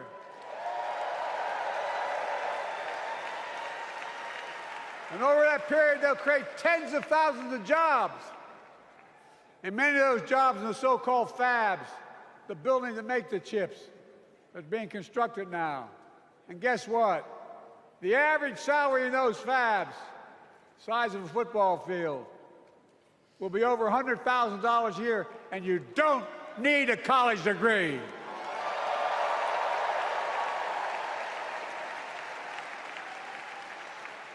Because of you and so many electeds out there, American manufacturing is back. Where the hell to say we wouldn't lead the world in manufacturing? 800,000 new manufacturing jobs.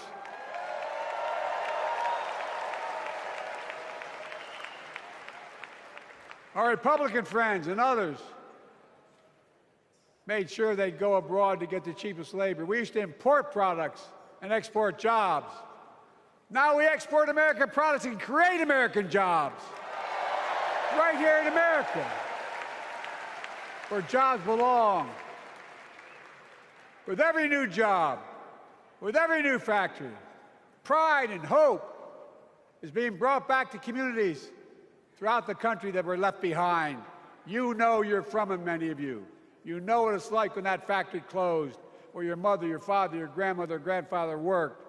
And now you're back, providing once again, proving that Wall Street didn't build America, the middle class built America, and unions built the middle class.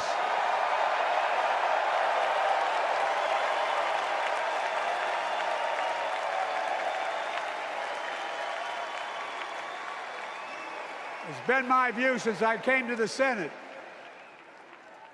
And that's why I'm proud to have been the first president to walk a picket line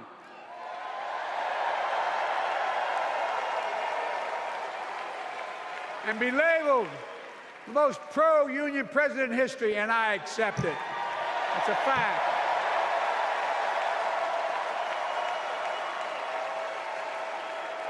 Because when unions do well, we all do well.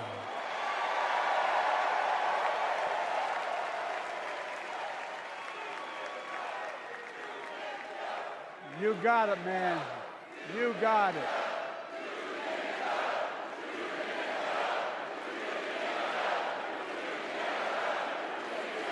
I agree.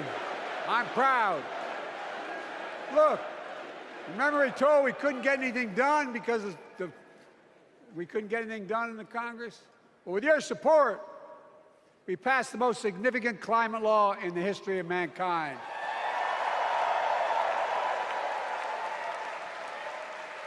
Over $370 billion. Cutting carbon emissions in half by 2030. Launching a climate corps, similar to AmeriCorps and Peace Corps, creating tens of thousands of jobs for young people of the future who are going to make sure this continues. Creating hundreds of thousands of jobs in clean energy for American workers, including the IBEW installing 500,000 charging stations all across America. And in the process, reducing carbon emissions. And we're seeing it. We're seeing to it that the first beneficiaries of environmental initiatives are those fence-line communities that have been smothered by the legacy of pollution. Louisiana and Delaware, Route 9, all the factories, all those chemical factories are right next to the poorest neighborhoods. They're the ones we're going to bring back.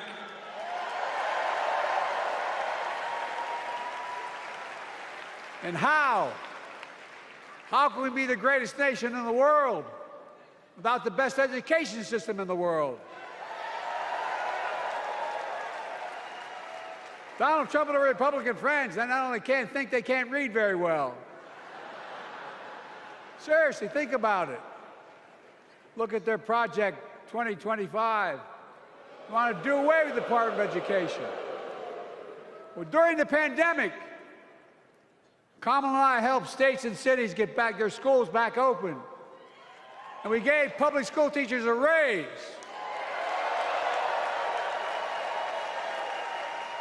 We created apprenticeships with businesses and communities, putting students on a path to a good paying job, whether or not they go to college. And by the way, we're making college a hell of a lot more affordable. Increasing Pell Grants by $900. Over $15 billion for HBCUs. Minority service education, including Hispanic institutions and tribal colleges. We kept our commitment to provide more student relief than ever by lifting the burden of helping millions of families so they could get married, start a family, buy a home, and begin to build family wealth and contribute to the community and grow our economy. It's not costing us, it's creating more wealth. We've fundamentally transformed how our economy grows, from the middle out and the bottom up instead of the top down. You know, my dad used to say there wasn't a whole hell of a lot to drop down on my kitchen table at the end of the month. I come from a basic middle-class family, 3-bedroom house, 4 kids, a grandpa living with us, decent neighborhood, but never a penny to spare. And look, that top-down notion never worked. A lot of Democrats didn't think it worked, thought it worked, but it doesn't. And when we did all that, what we've done, everybody can do well. Everybody.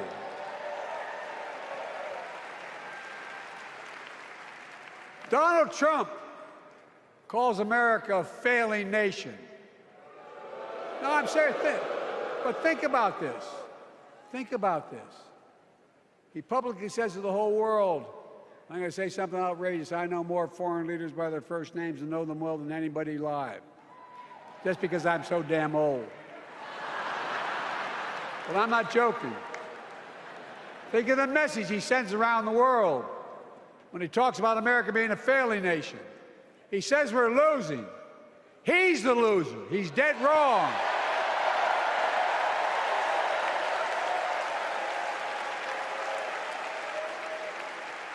Many of you are very successful people who travel the world. Name me a country in the world that doesn't think we're the leading nation in the world. Without America, not a joke, think about it.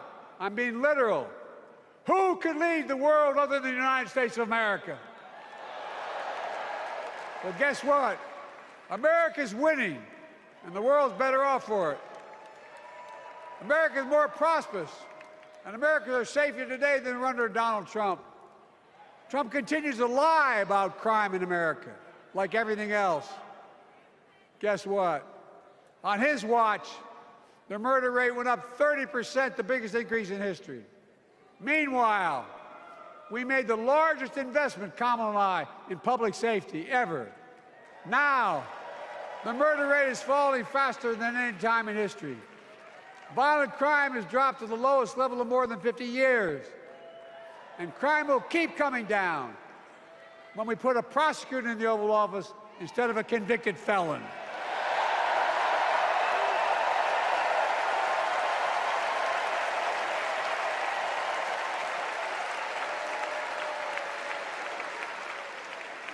And folks, the distinguished senator from the Senate from California and I passed the first ban on assault weapons. And guess what? It worked. If we care about public safety, we need to prevent gun violence.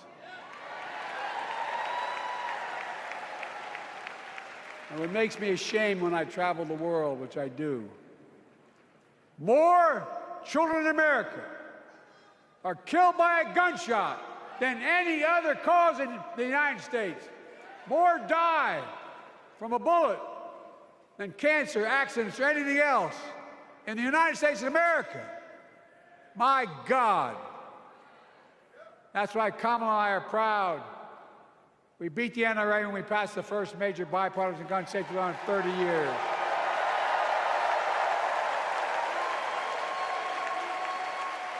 I'm serious. That comes from here. And now it's time to ban assault weapons again. And demand universal background checks.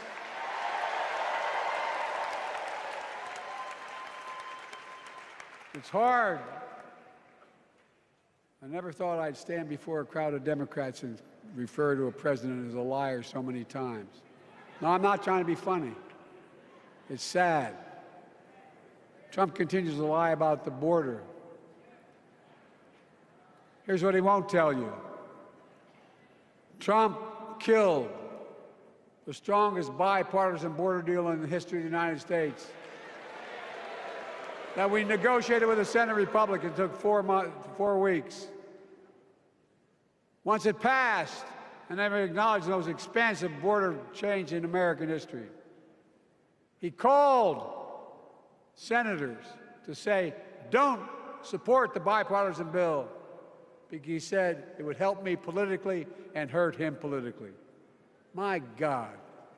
No, I'm serious. Think about it. Not a joke. Ask even the press who doesn't like me. They'll tell you that's true. Typically, Trump, once again, putting himself first and America last. Then I had to take executive action. The result of the executive action I took, border encounters have dropped over 50%. In fact, there are fewer border crossings today than when Donald Trump left office. And unlike Trump, we will not demonize immigrants, saying they're the poison of blood of America. Poison the blood of our country. Kamala and I are committed to strengthening legal immigration, including protecting dreamers and more.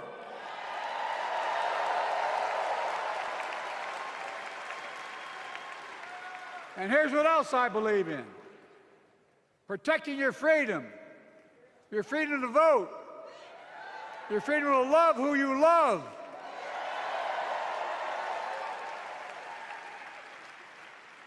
and your freedom to choose.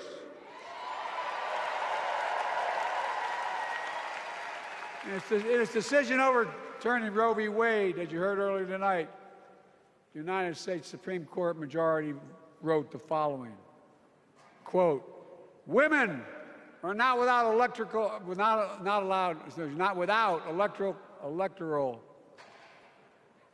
or political power." No kidding. MAGA Republicans found out the power of women in 2022. And Donald Trump is going to find out the power of women in 2024. Watch.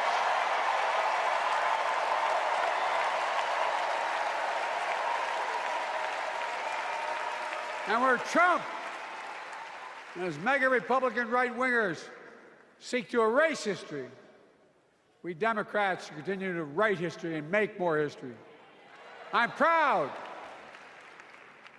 to have kept my commitment to appoint the first black woman to the United States Supreme Court.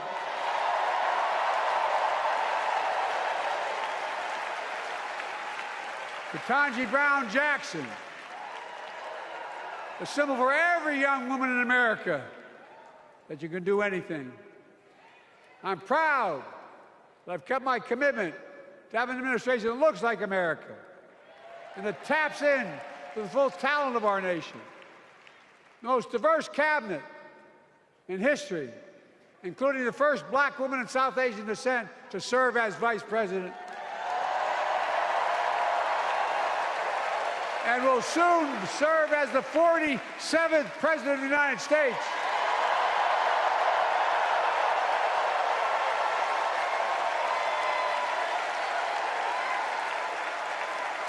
She is good. Look. Thank you, Kamala.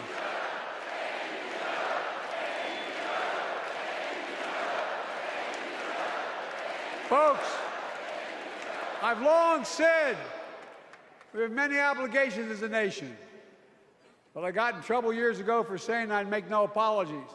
We have only one truly sacred obligation: to prepare and equip those we send to war and care for them and their families when they come home and when they don't. That's why I'm so proud to have written and signed the PACT Act,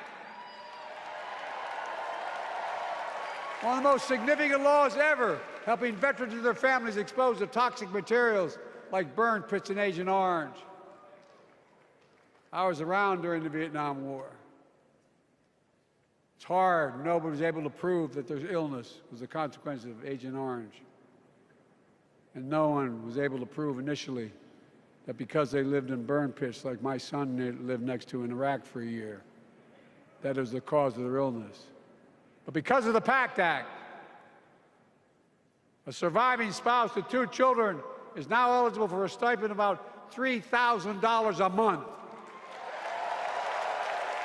And those children who lost a parent are eligible for tuition benefits to go to college and to get job training. It's already helping over 1 million veterans and their families just so far. Well, I love them, and I'm so proud of my son's service.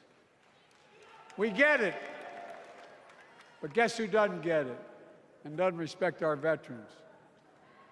We know from his own chief of staff, the 4-star General John Kelly, that Trump, when in Europe, would not go to the grave sites in France, the brave service members who gave their lives to this country. He called them suckers and losers. Who in the hell does he think he is? Who does he think he is? There's no words for a person. They are not the words of a person not worthy of being commander-in-chief, period. Not then, not now, and not ever. I mean that. I mean that from the bottom of my heart.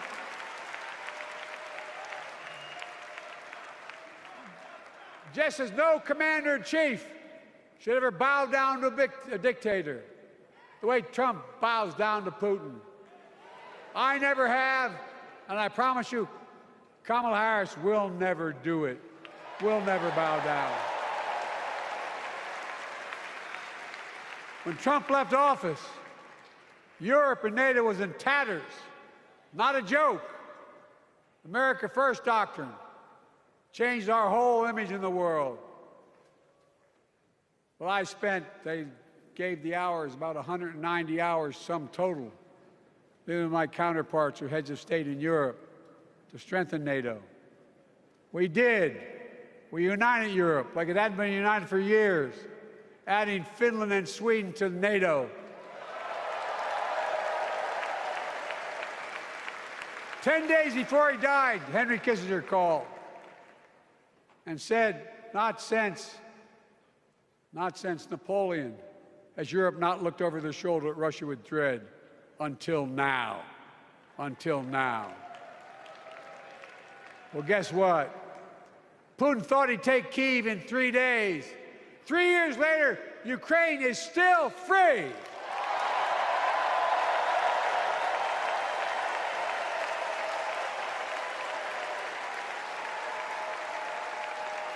When I came to office, the conventional wisdom was that China would inevitably surpass the United States. They haven't noticed. No one's saying that now.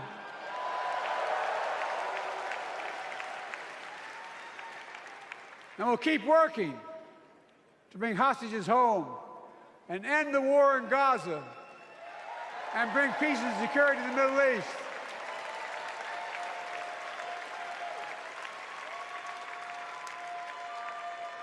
As you know, I wrote a peace treaty for Gaza. A few days ago, I put forward a proposal that brought us closer to doing that than we've done since October 7th. We're working around the clock, my Secretary of State, to prevent a wider war and reunite hostages with their families and surge humanitarian health and food assistance into Gaza now. To end the civilian suffering of the Palestinian people, and finally deliver a ceasefire and end this war.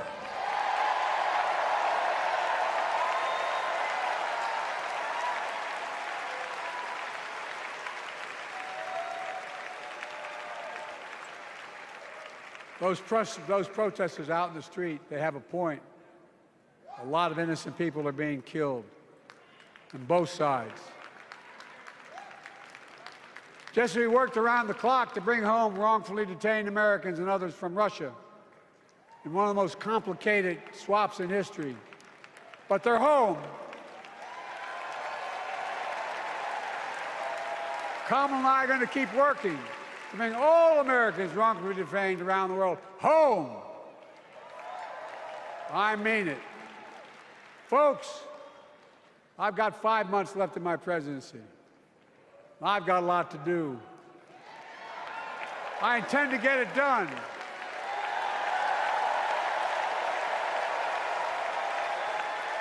It's been the honor of my lifetime to serve as your president. I love the job, but I love my country more.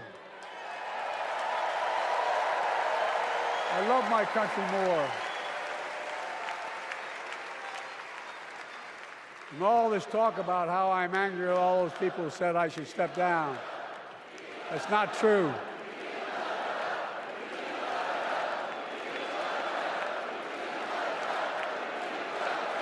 Thank you.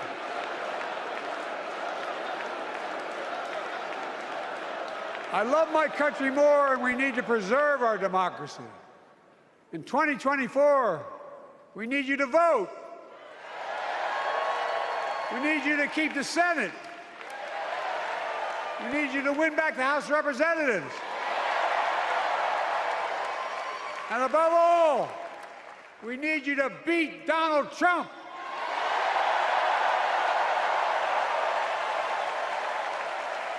And elect Kamala and Tim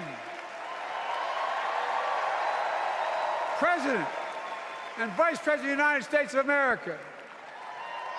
Look, they'll continue to lead America forward, creating more jobs, standing up for workers, growing the economy, lower the cost to American families so they just have a little more breathing room.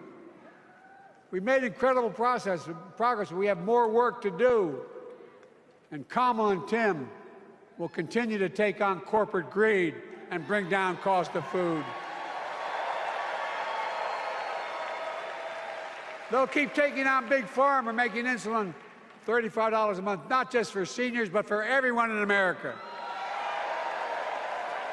And capping prescription drug costs at a total of $2,000, not just for seniors, but for everyone. And folks, that's going to save America again tens of billions of dollars. Folks, they'll make housing more affordable, building 3 million new homes, providing $25,000 down payment assistance for the first-time home buyer, more than the 10 we approved.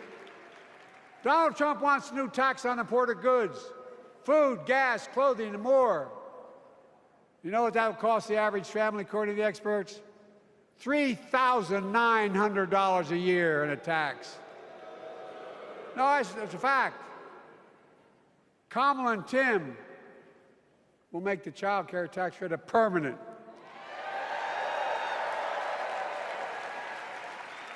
Lifting millions of children out of poverty and helping millions of families get ahead. But you know what Trump has? He created the largest debt any president had in 4 years with his $2 trillion tax cut for the wealthy. Well, Trump has a new plan. He wants to provide a $5 billion tax cut for corporations and the very wealthy. Read it. Put us further in debt. And folks, you know we have 1,000 billionaires in America. You know what their average tax rate they pay? 8.2%. If we just increased our taxes we proposed to 25%, which isn't the highest tax rate even, it would raise $500 billion new dollars over 10 years. They'd still be very wealthy. Look, Kamala and Tim are going to make them pay their fair share. They'll protect Social Security and Medicare. Trump wants to cut Social Security and Medicare. Kamala and Tim will protect your freedom. They'll protect your your right to vote. They'll protect your civil rights. And you know Trump will do everything to ban abortion nationwide. Oh, he will. You know, Kamala and Tim will do everything they possibly can. That's why you have to elect a Senate and a House to restore Roe v. Wade.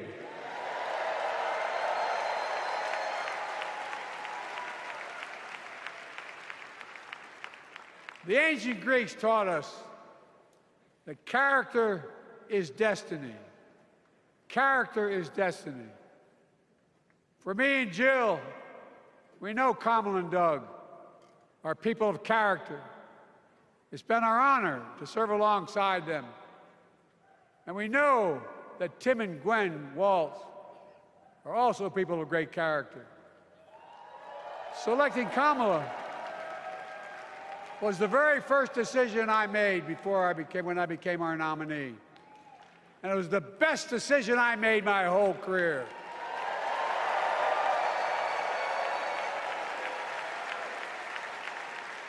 We've not only gotten to know each other, we've become close friends.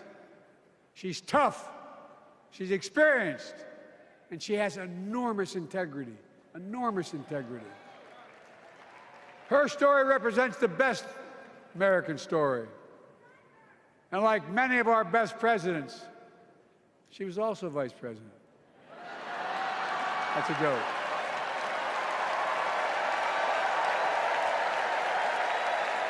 But she'll be a president our children can look up to. She'll be a president respected by world leaders because she already is. She'll be a president we can all be proud of.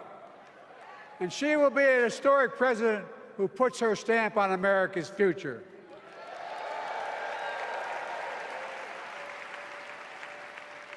This will be the first presidential election since January 6th. On that day, we almost lost everything about who we are as a country.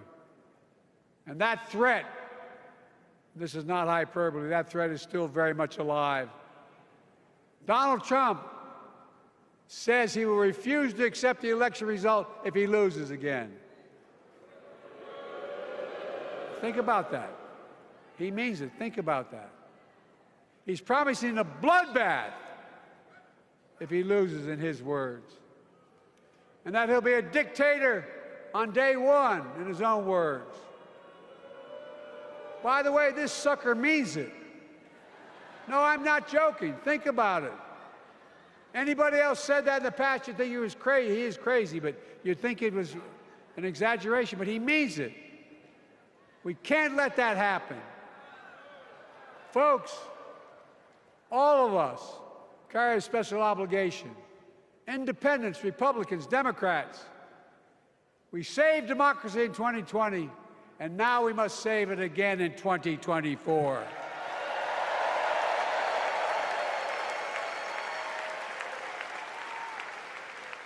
The vote of each of us cast this year will determine whether democracy and freedom will prevail.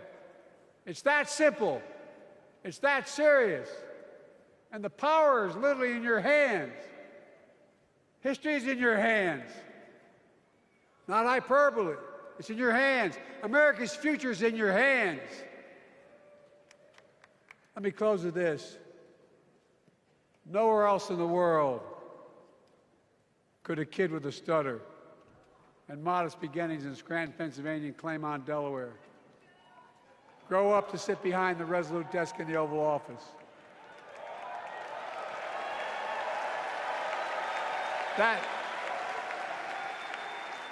That's because America is, and always has been, a nation of possibilities. Possibilities. We must never lose that. Never. Kamala and Tim understand that this nation must continue to be a place of possibilities, not just for the few of us, but for all of us.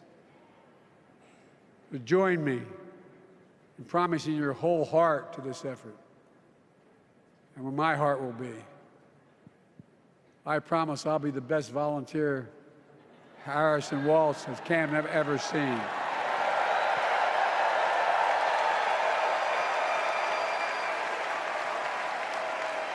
Each of us has a part in the American story. For me and my family, there's a song that means a lot to us, that captures the best of who we are as a nation. The song is called American Anthem. There's one verse that stands out, and I can't sing worth a damn, so I'm not going to try. I'll just quote it. The work and prayers of centuries have brought us to this day. What shall our legacy be? What will our children say? Let me know in my heart, when my days are through, America, America, I gave my best to you.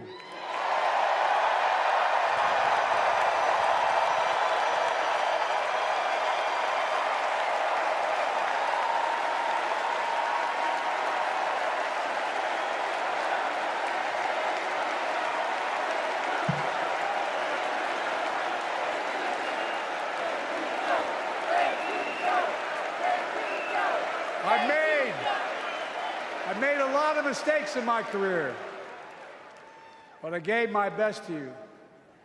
For 50 years, like many of you, I've given my heart and soul to our nation. And I've been blessed a million times in return with the support of the American people.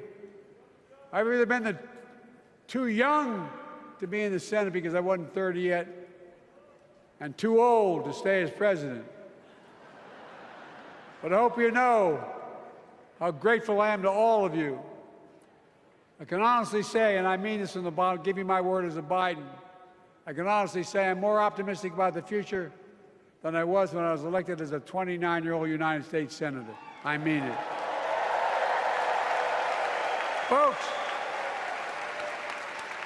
we just have to remember who we are. We're the United States of America.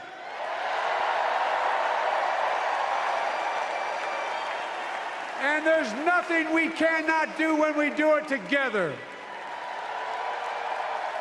God bless you all, and may God protect our troops. Thank you. I guess that's what teleprompters are for. Not a bad performance at all. Now let's look at Governor Tim Walz accept his nomination for the VP role. Please welcome the Democratic nominee for Vice President, Governor Tim Walz. Thank you.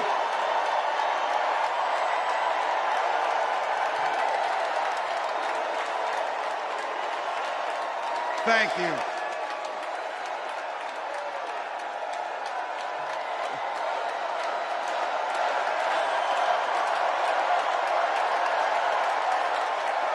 Wow. Well, thank you. Thank you, first of all, to Vice President Harris. Thanks for putting your trust in me and for inviting me to be part of this incredible campaign. And a thank you to President Joe Biden for 4 years of strong, historic leadership.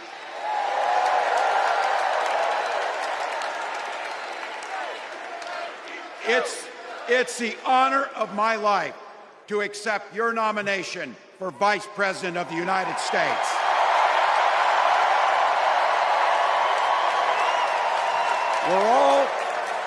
We're all here tonight for one beautiful, simple reason.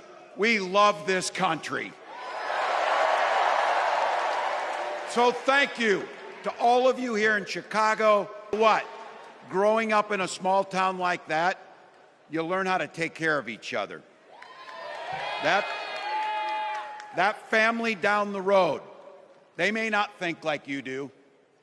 They may not pray like you do. They may not love like you do. But they're your neighbors. And you look out for them, and they look out for you. Everybody belongs, and everybody has a responsibility to contribute. For me, it was serving in the Army National Guard.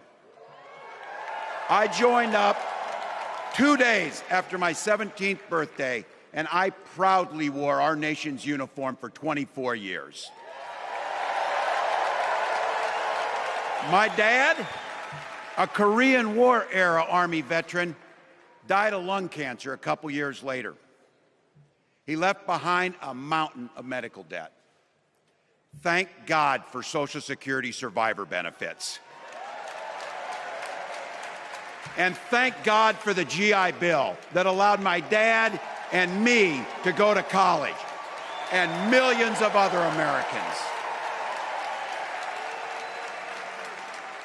Eventually, like the rest of my family, I fell in love with teaching. Three out of 4 of us married teachers. I wound up teaching social studies and coaching football at Mankato West High School. Go Scarlets! We ran a 44 defense. We played through to the whistle on every single play, and we even won a state championship. Never closed the yearbook, people.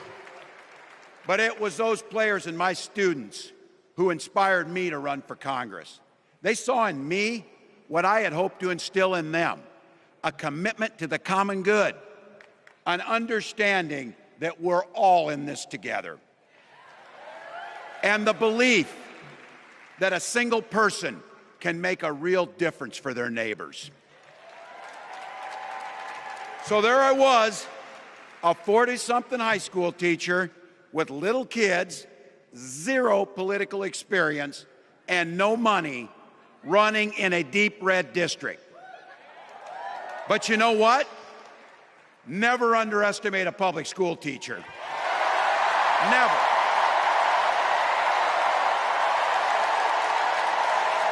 I represented my neighbors in Congress for 12 years, and I learned an awful lot. I learned how to work across the aisle on issues like growing the rural economies and taking care of veterans.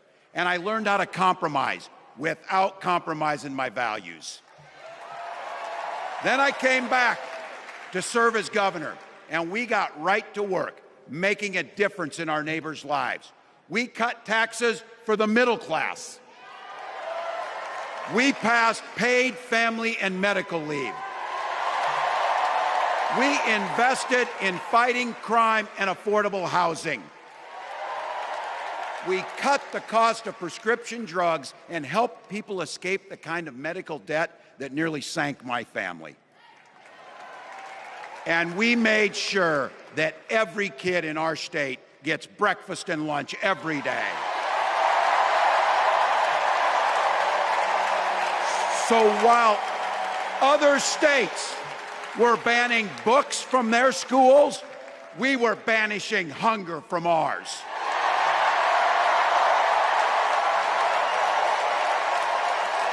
We also protected reproductive freedom because in Minnesota, we respect our neighbors and the personal choices they make.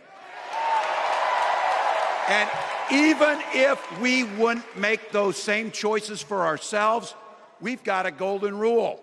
Mind your own damn business.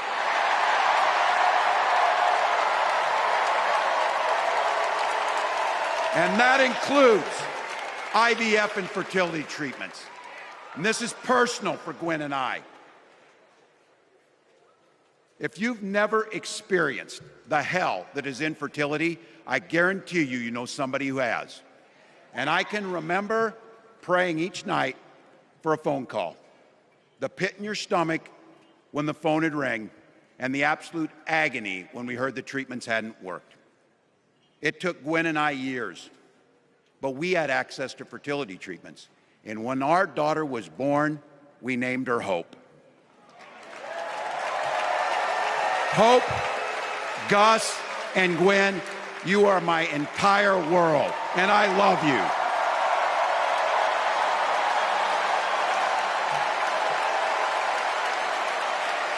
I'm letting you in on how we started a family because this is a big part about what this election is about. Freedom. When Republicans use the word freedom, they mean that the government should be free to invade your doctor's office. Corporations free to pollute your air and water. And banks free to take advantage of customers. But when we Democrats talk about freedom, we mean the freedom to make a better life for yourself and the people that you love. Freedom to make your own health care decisions. And yeah, your kids' freedom to go to school without worrying about being shot dead in the hall. Look, I know guns. I'm a veteran. I'm a hunter. And I was a better shot than most Republicans in Congress, and I got the trophies to prove it. But I'm also a dad. I believe in the Second Amendment, but I also believe our first responsibility is to keep our kids safe.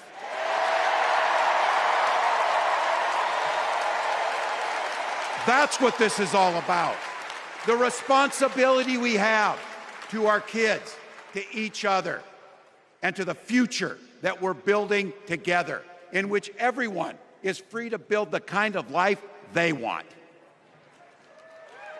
But not everyone has that same sense of responsibility.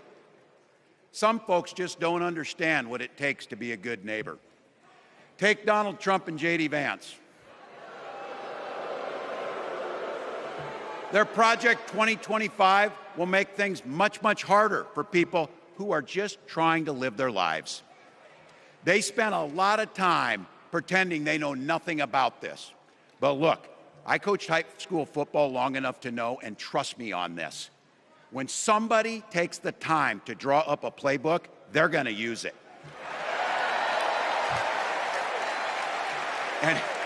And we know if these guys get back in the White House, they'll start jacking up the costs on the middle class, they'll repeal the Affordable Care Act, they'll gut Social Security and Medicare,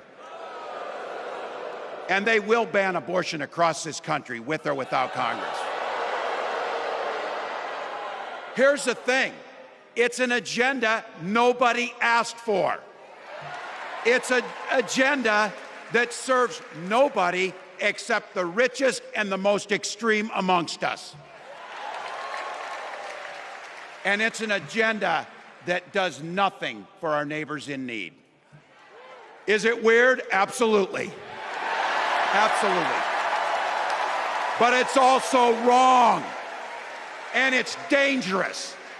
It's not just me saying so. It's Trump's own people. They were with him for 4 years. They're warning us that the next 4 years will be much, much worse. You know, when I was teaching every year, we'd elect a student body president. And you know what? Those teenagers could teach Donald Trump a hell of a lot about what a leader is. Leaders don't spend all day insulting people and blaming others. Leaders do the work.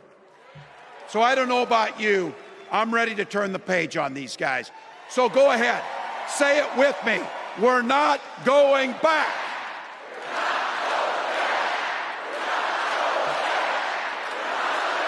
We've got something better to offer the American people. It starts with our candidate, Kamala Harris.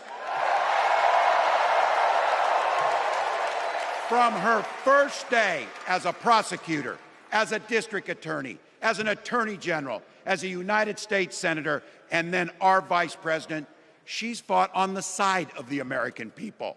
She's taken on the predators and fraudsters. She's taken down the transnational gangs, and she stood up to powerful corporate interests. She has never hesitated to reach across that aisle if it meant improving your lives. And she's always done it with energy, with passion, and with joy. Folks, we've got a chance to make Kamala Harris the next president of the United States.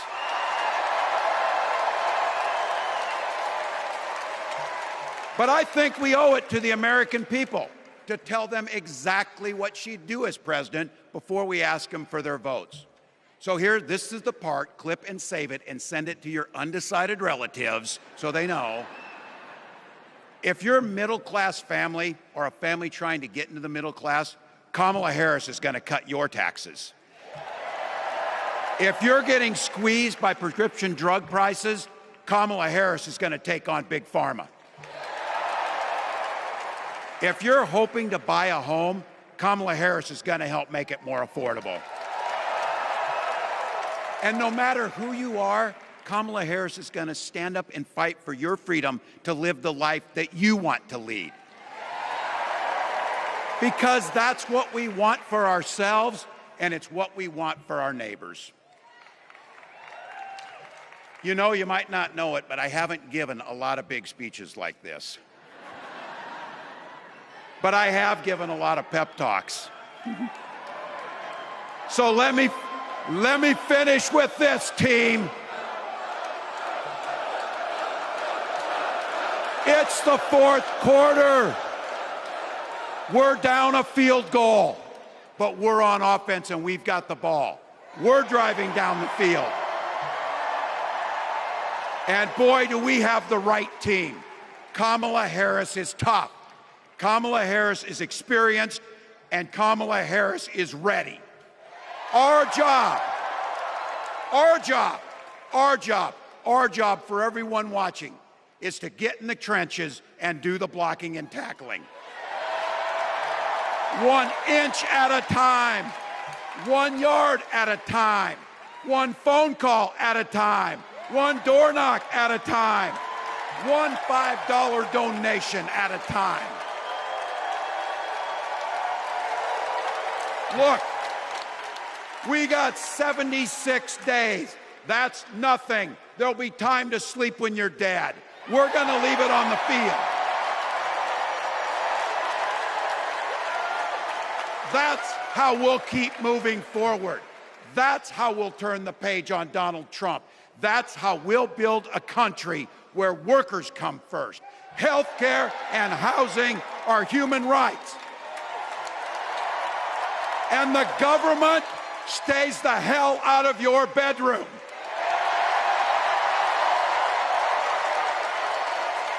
That's how we make America a place where no child is left hungry, where no community is left behind, where nobody gets told they don't belong. That's how we're gonna fight. And as the next president of the United States always says, when we fight, when we fight, when we fight, thank you. God bless. Walz really knows how to work a crowd. The people seem to love him. And finally, let's check out what VP Kamala Harris had to say during her acceptation speech. Okay, let's get to business. Let's get to business. All right. So let me start by thanking my most incredible husband, Doug, for being an incredible partner to me, an incredible father to Cole and Ella, and happy anniversary, Dougie.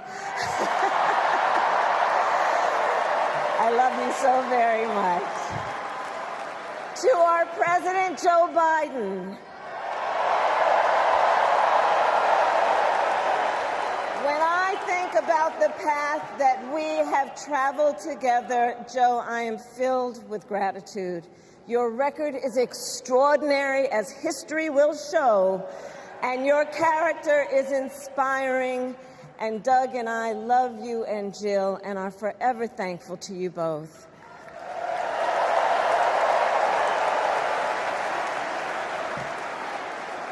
And to Coach Kim Walz,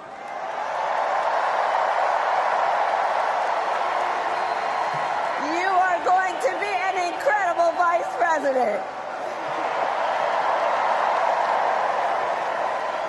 And to the delegates and everyone who has put your faith in our campaign, your support is humbling. So, America, the path that led me here in recent weeks was no doubt unexpected. But I'm no stranger to unlikely journeys. So, my mother, our mother, Kamala Harris, had one of her own, and I miss her every day, and especially right now. And I know she's looking down smiling.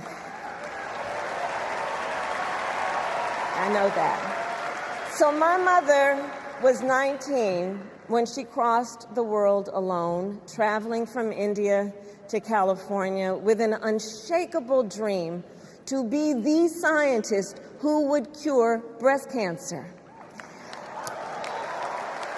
When she finished school, she was supposed to return home to a traditional arranged marriage.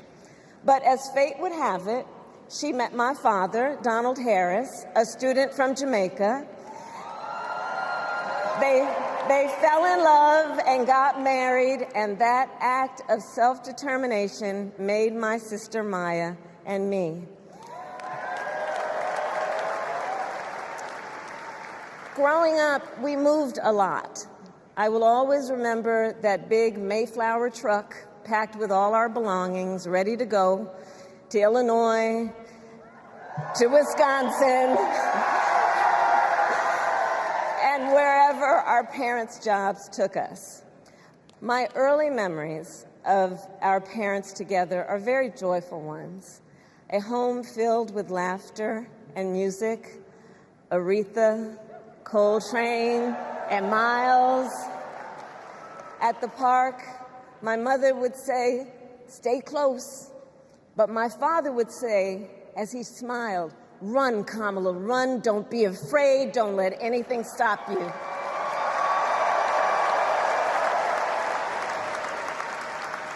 From my earliest years, he taught me to be fearless.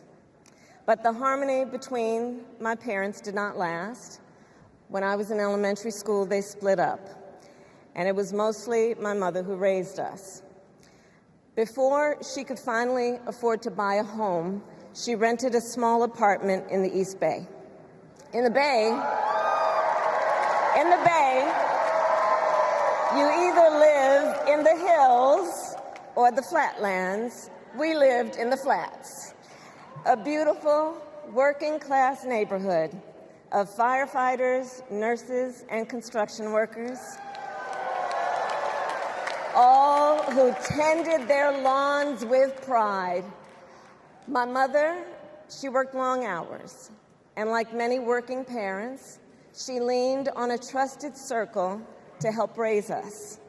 Mrs. Shelton, who ran the daycare below us and became a second mother. Uncle Sherman, Aunt Mary, Uncle Freddie, Auntie Chris. None of them family by blood, and all of them family by love.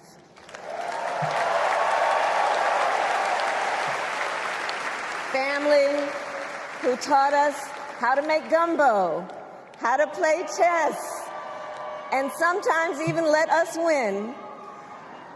Family who loved us, believed in us, and told us we could be anything and do anything.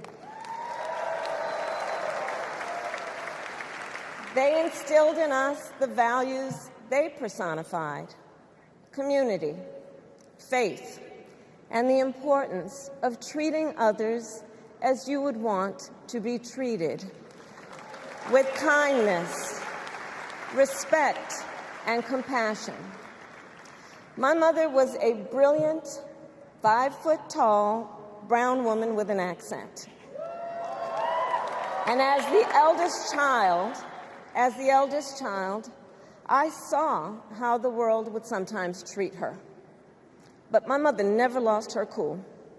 She was tough, courageous, a trailblazer in the fight for women's health, and she taught Maya and me a lesson that Michelle mentioned the other night. She taught us to never complain about injustice, but do something about it. Do something about it. That was my mother. And she taught us, and she also taught us, and never do anything half-assed. And that is a direct quote. A direct quote. I grew up immersed in the ideals of the civil rights movement.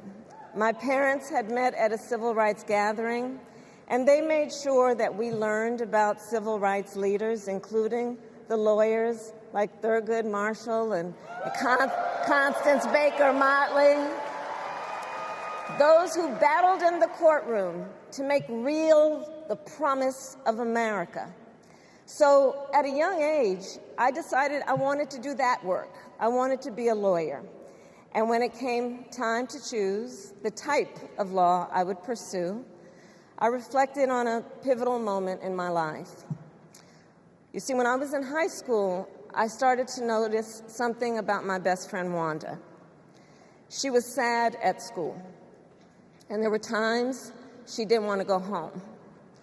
So one day I asked if everything was all right, and she confided in me that she was being sexually abused by her stepfather. And I immediately told her she had to come stay with us, and she did.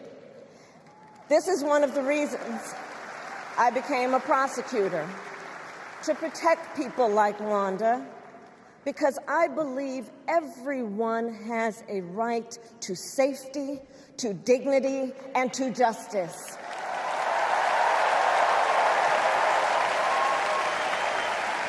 As a prosecutor, when I had a case, I charged it not in the name of the victim, but in the name of the people.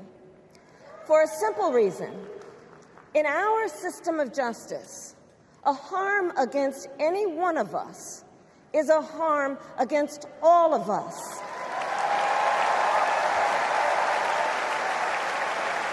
And I would often explain this to console survivors of crime, to remind them no one should be made to fight alone. We are all in this together. And every day in the courtroom, I stood proudly before a judge and I said 5 words: Kamala Harris for the people.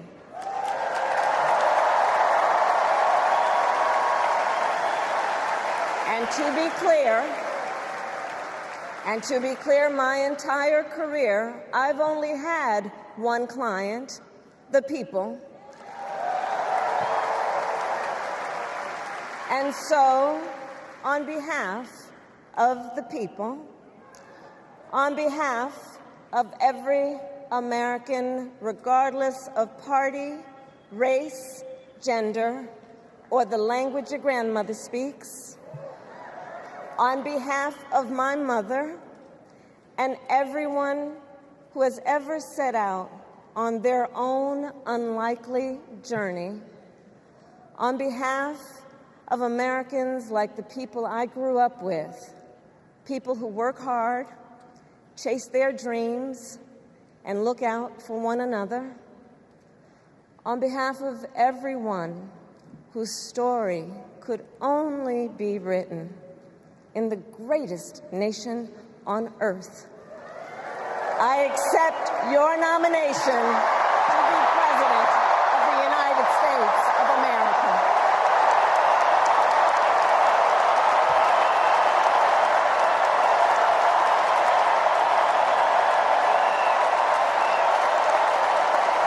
And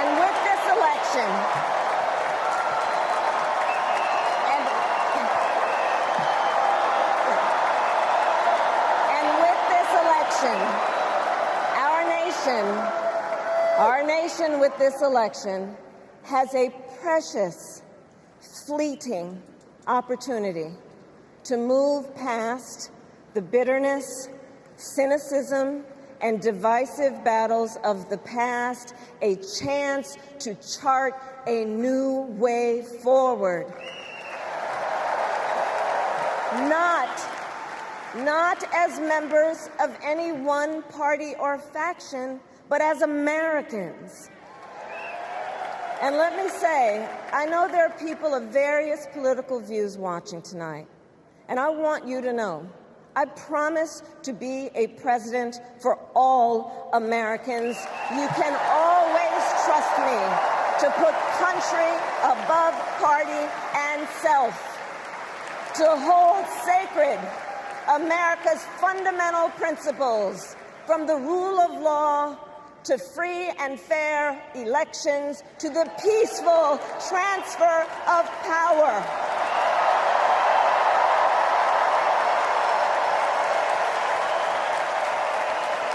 I will be a president who unites us around our highest aspirations, a president who leads and listens, who is realistic, practical, and has common sense, and always fights for the American people. From the courthouse to the White House, that has been my life's work. As a young courtroom prosecutor in Oakland, California, I stood up for women and children against predators who abuse them. As Attorney General of California, I took on the big banks, delivered $20 billion from middle-class families who faced foreclosure, and helped pass a homeowner Bill of Rights, one of the first of its kind in the nation. I stood up for veterans and students being scammed by big for-profit colleges. for workers who are being cheated out of their wages, the wages they were due, for seniors facing elder abuse. I fought against the cartels who traffic in guns and drugs and human beings, who threaten the security of our border and the safety of our communities. And I will tell you, these fights were not easy, and neither were the elections that put me in those offices. We were underestimated at practically every turn, but we never gave up, because the future is always worth fighting for. And that's the fight we are in right now, a fight for America's future.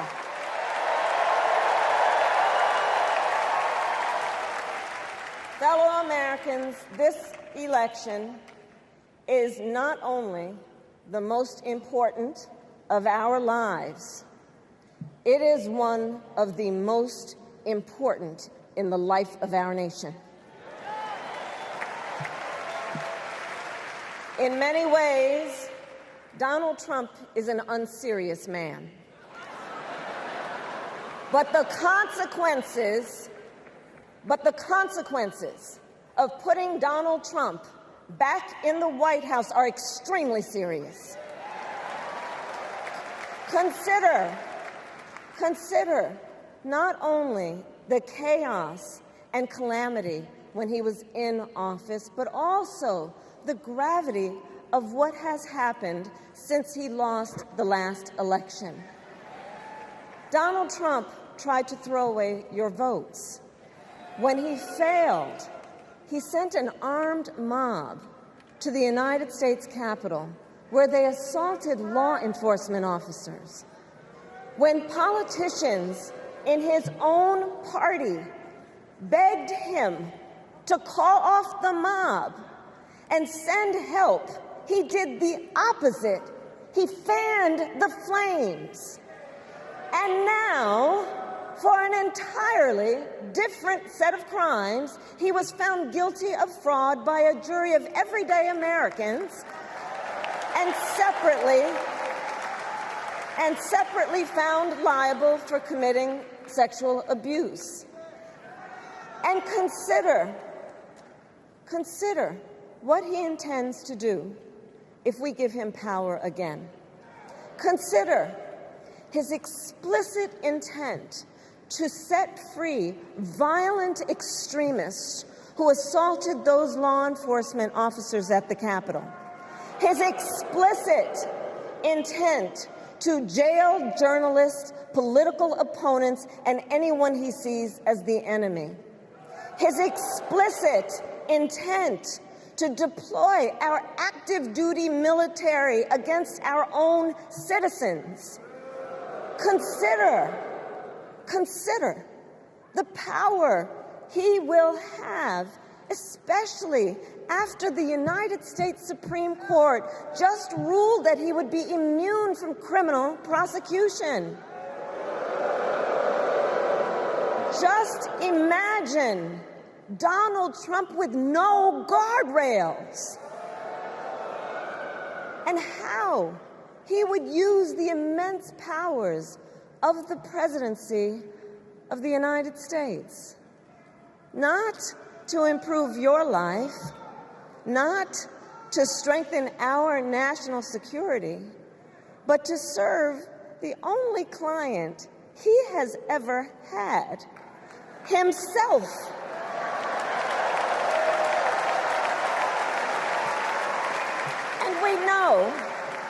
And we know what a second Trump term would look like. It's all laid out in Project 2025, written by his closest advisors, and its sum total is to pull our country back to the past. But America, we are not going back. We are not going back.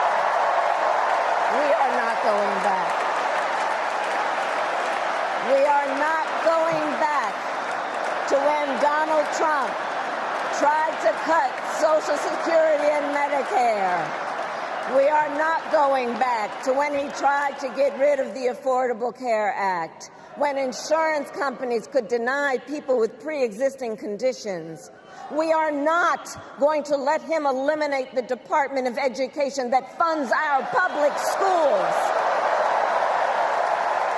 We are not going to let him end programs like Head Start that provide preschool and child care for our children. America, we are not going back.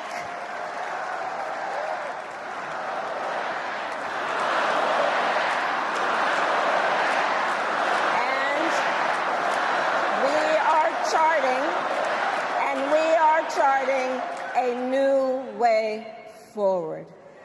Forward to a future with a strong and growing middle class, because we know a strong middle class has always been critical to America's success. And building that middle class will be a defining goal of my presidency.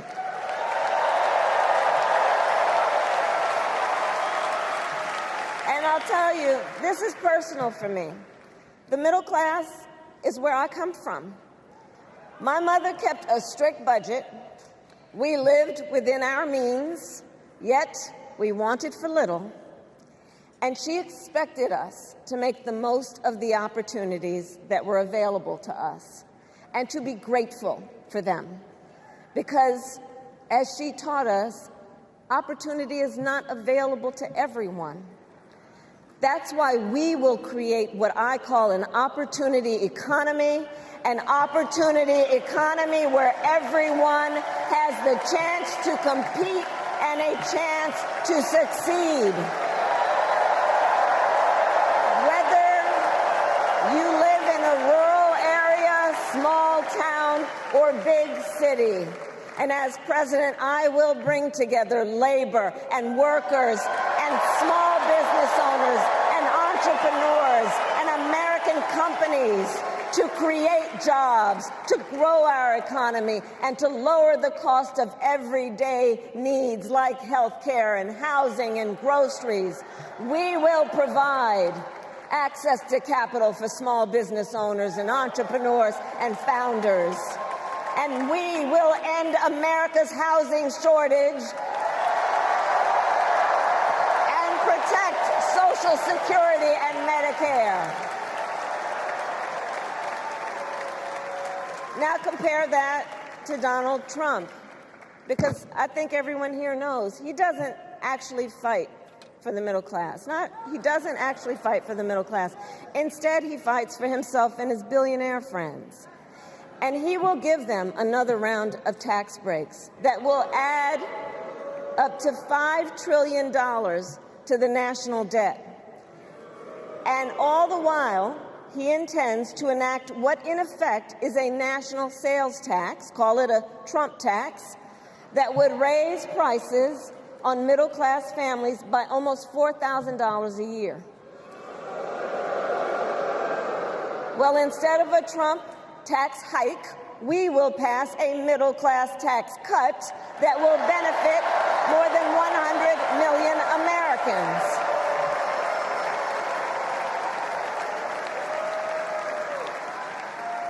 Friends, I believe America cannot truly be prosperous unless Americans are fully able to make their own decisions about their own lives, especially on matters of heart and home. But tonight, in America, too many women are not able to make those decisions. And let's be clear about how we got here. Donald Trump handpicked members of the United States Supreme Court to take away reproductive freedom. And now he brags about it. In his words, quote, "I did it and I'm proud to have done it," end quote. Well, I'll tell you, over the past 2 years, I've traveled across our country, and women have told me their stories. Husbands and fathers have shared theirs.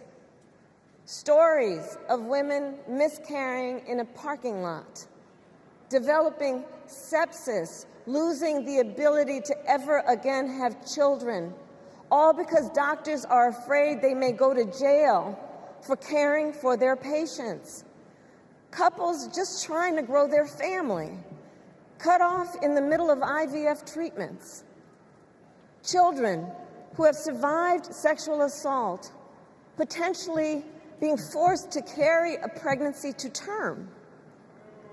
This is what's happening in our country because of Donald Trump. And understand, he is not done. As a part of his agenda, he and his allies would limit access to birth control, ban medication abortion, and enact a nationwide abortion ban with or without Congress. And get this, he plans to create a national anti-abortion coordinator and force states to report on women's miscarriages and abortions. Simply put, they are out of their minds.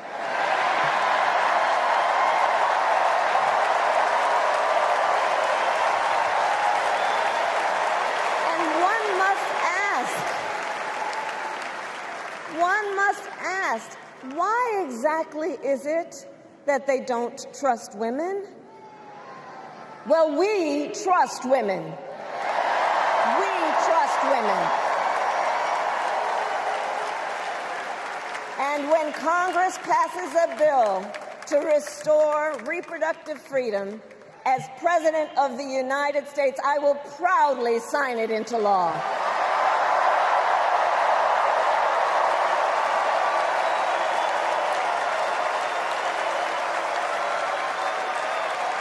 In this election, many other fundamental freedoms are at stake.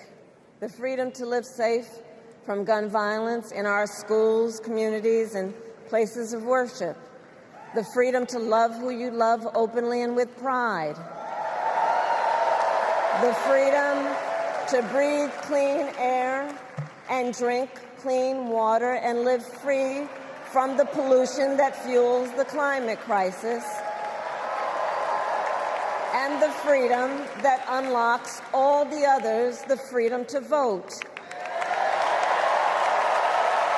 With this election, we finally have the opportunity to pass the John Lewis Voting Rights Act and the Freedom to Vote Act.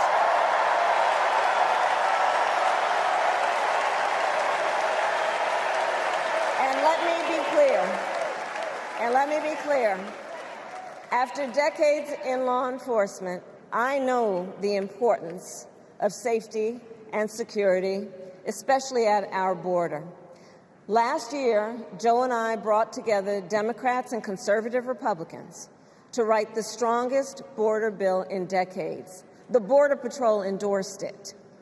But Donald Trump believes a border deal would hurt his campaign.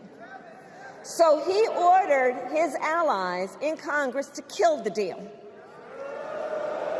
Well, I refuse to play politics with our security.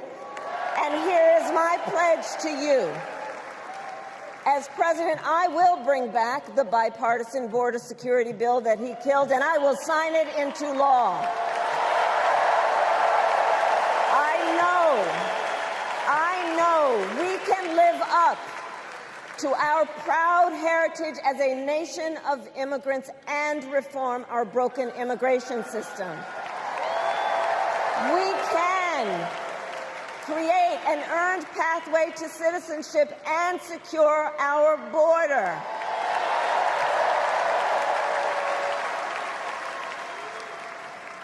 And America, we must also be steadfast in advancing our security and values abroad.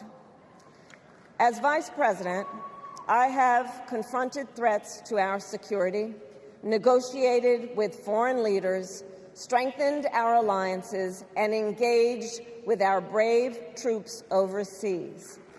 As Commander-in-Chief, I will ensure America always has the strongest, most lethal fighting force in the world. And I will fulfill our sacred obligation to care for our troops and their families, and I will always honor and never disparage their service and their sacrifice.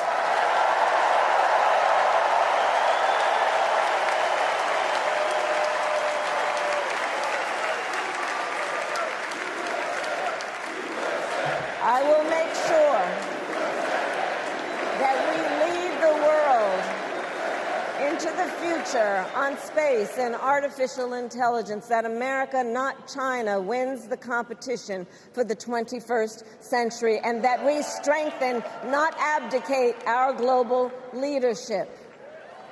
Trump, on the other hand, threatened to abandon NATO. He encouraged Putin to invade our allies, said Russia could, quote, do whatever the hell they want. 5 days before Russia attacked Ukraine, I met with President Zelensky to warn him about Russia's plan to invade.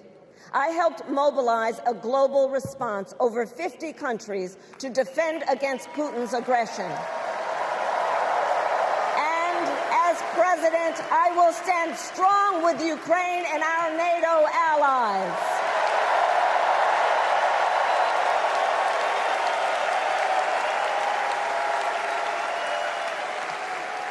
With respect to the war in Gaza, President Biden and I are working around the clock, because now is the time to get a hostage deal and a ceasefire deal done.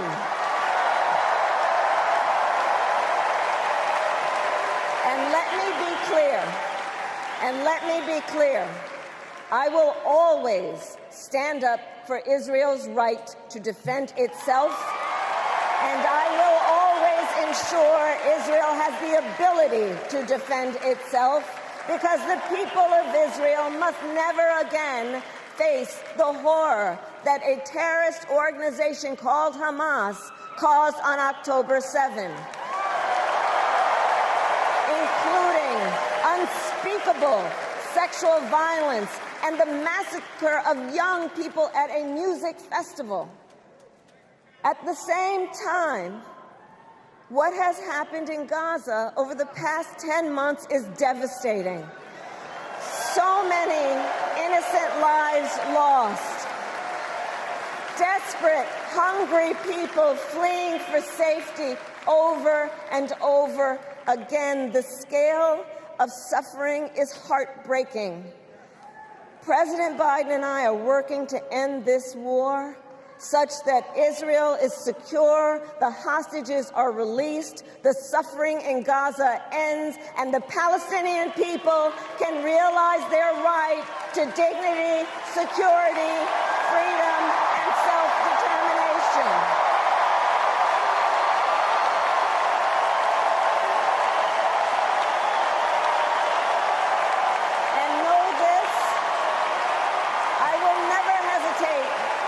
Whatever action is necessary to defend our forces and our interests against Iran and Iran-backed terrorists. I will not cozy up to tyrants and dictators like Kim Jong-un, who are rooting for Trump,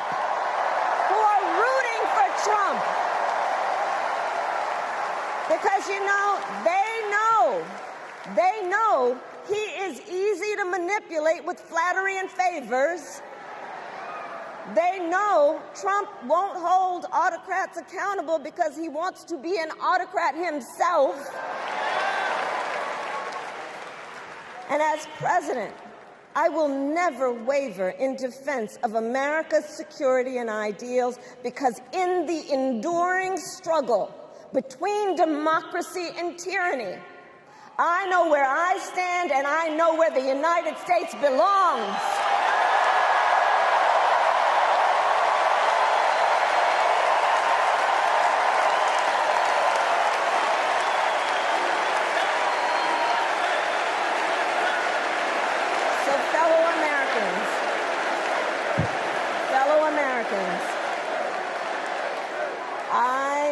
I love our country with all my heart. Everywhere I go, in everyone I meet, I see a nation that is ready to move forward, ready for the next step in the incredible journey that is America. I see an America where we hold fast to the fearless belief that built our nation and inspired the world, that here in this country, anything is possible, that nothing is out of reach. An America where we care for one another, look out for one another, and recognize that we have so much more in common than what separates us. That none of us has to fail for all of us to succeed. And that in unity there is strength. You know, our opponents in this race are out there every day denigrating America, talking about how terrible everything is. Well, my mother had another lesson she used to teach. Never let anyone tell you who you are. You show them who you are. America, let us show each other and the world who we are and what we stand for. Freedom, opportunity, compassion, dignity, fairness, and endless possibilities.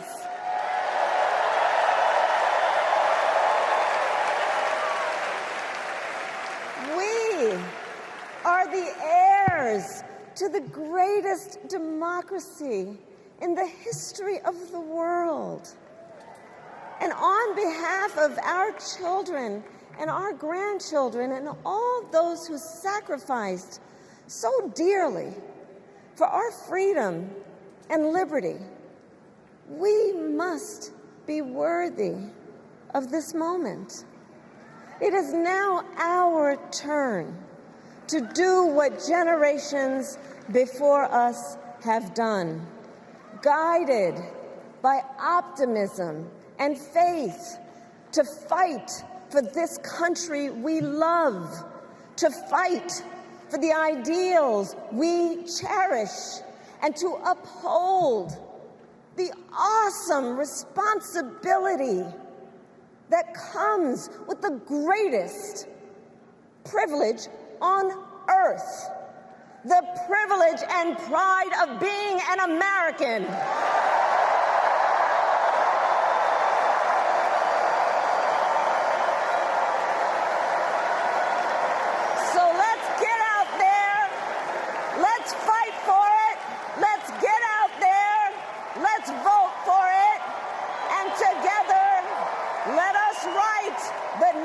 Great chapter in the most extraordinary story ever told. Thank you. God bless you, and may God bless the United States of America. Thank you all. Well, that's it, folks. The DNC is officially wrapped up. There were some funny moments, some good speeches, and some great performances. Make sure to like and subscribe. Have a good one.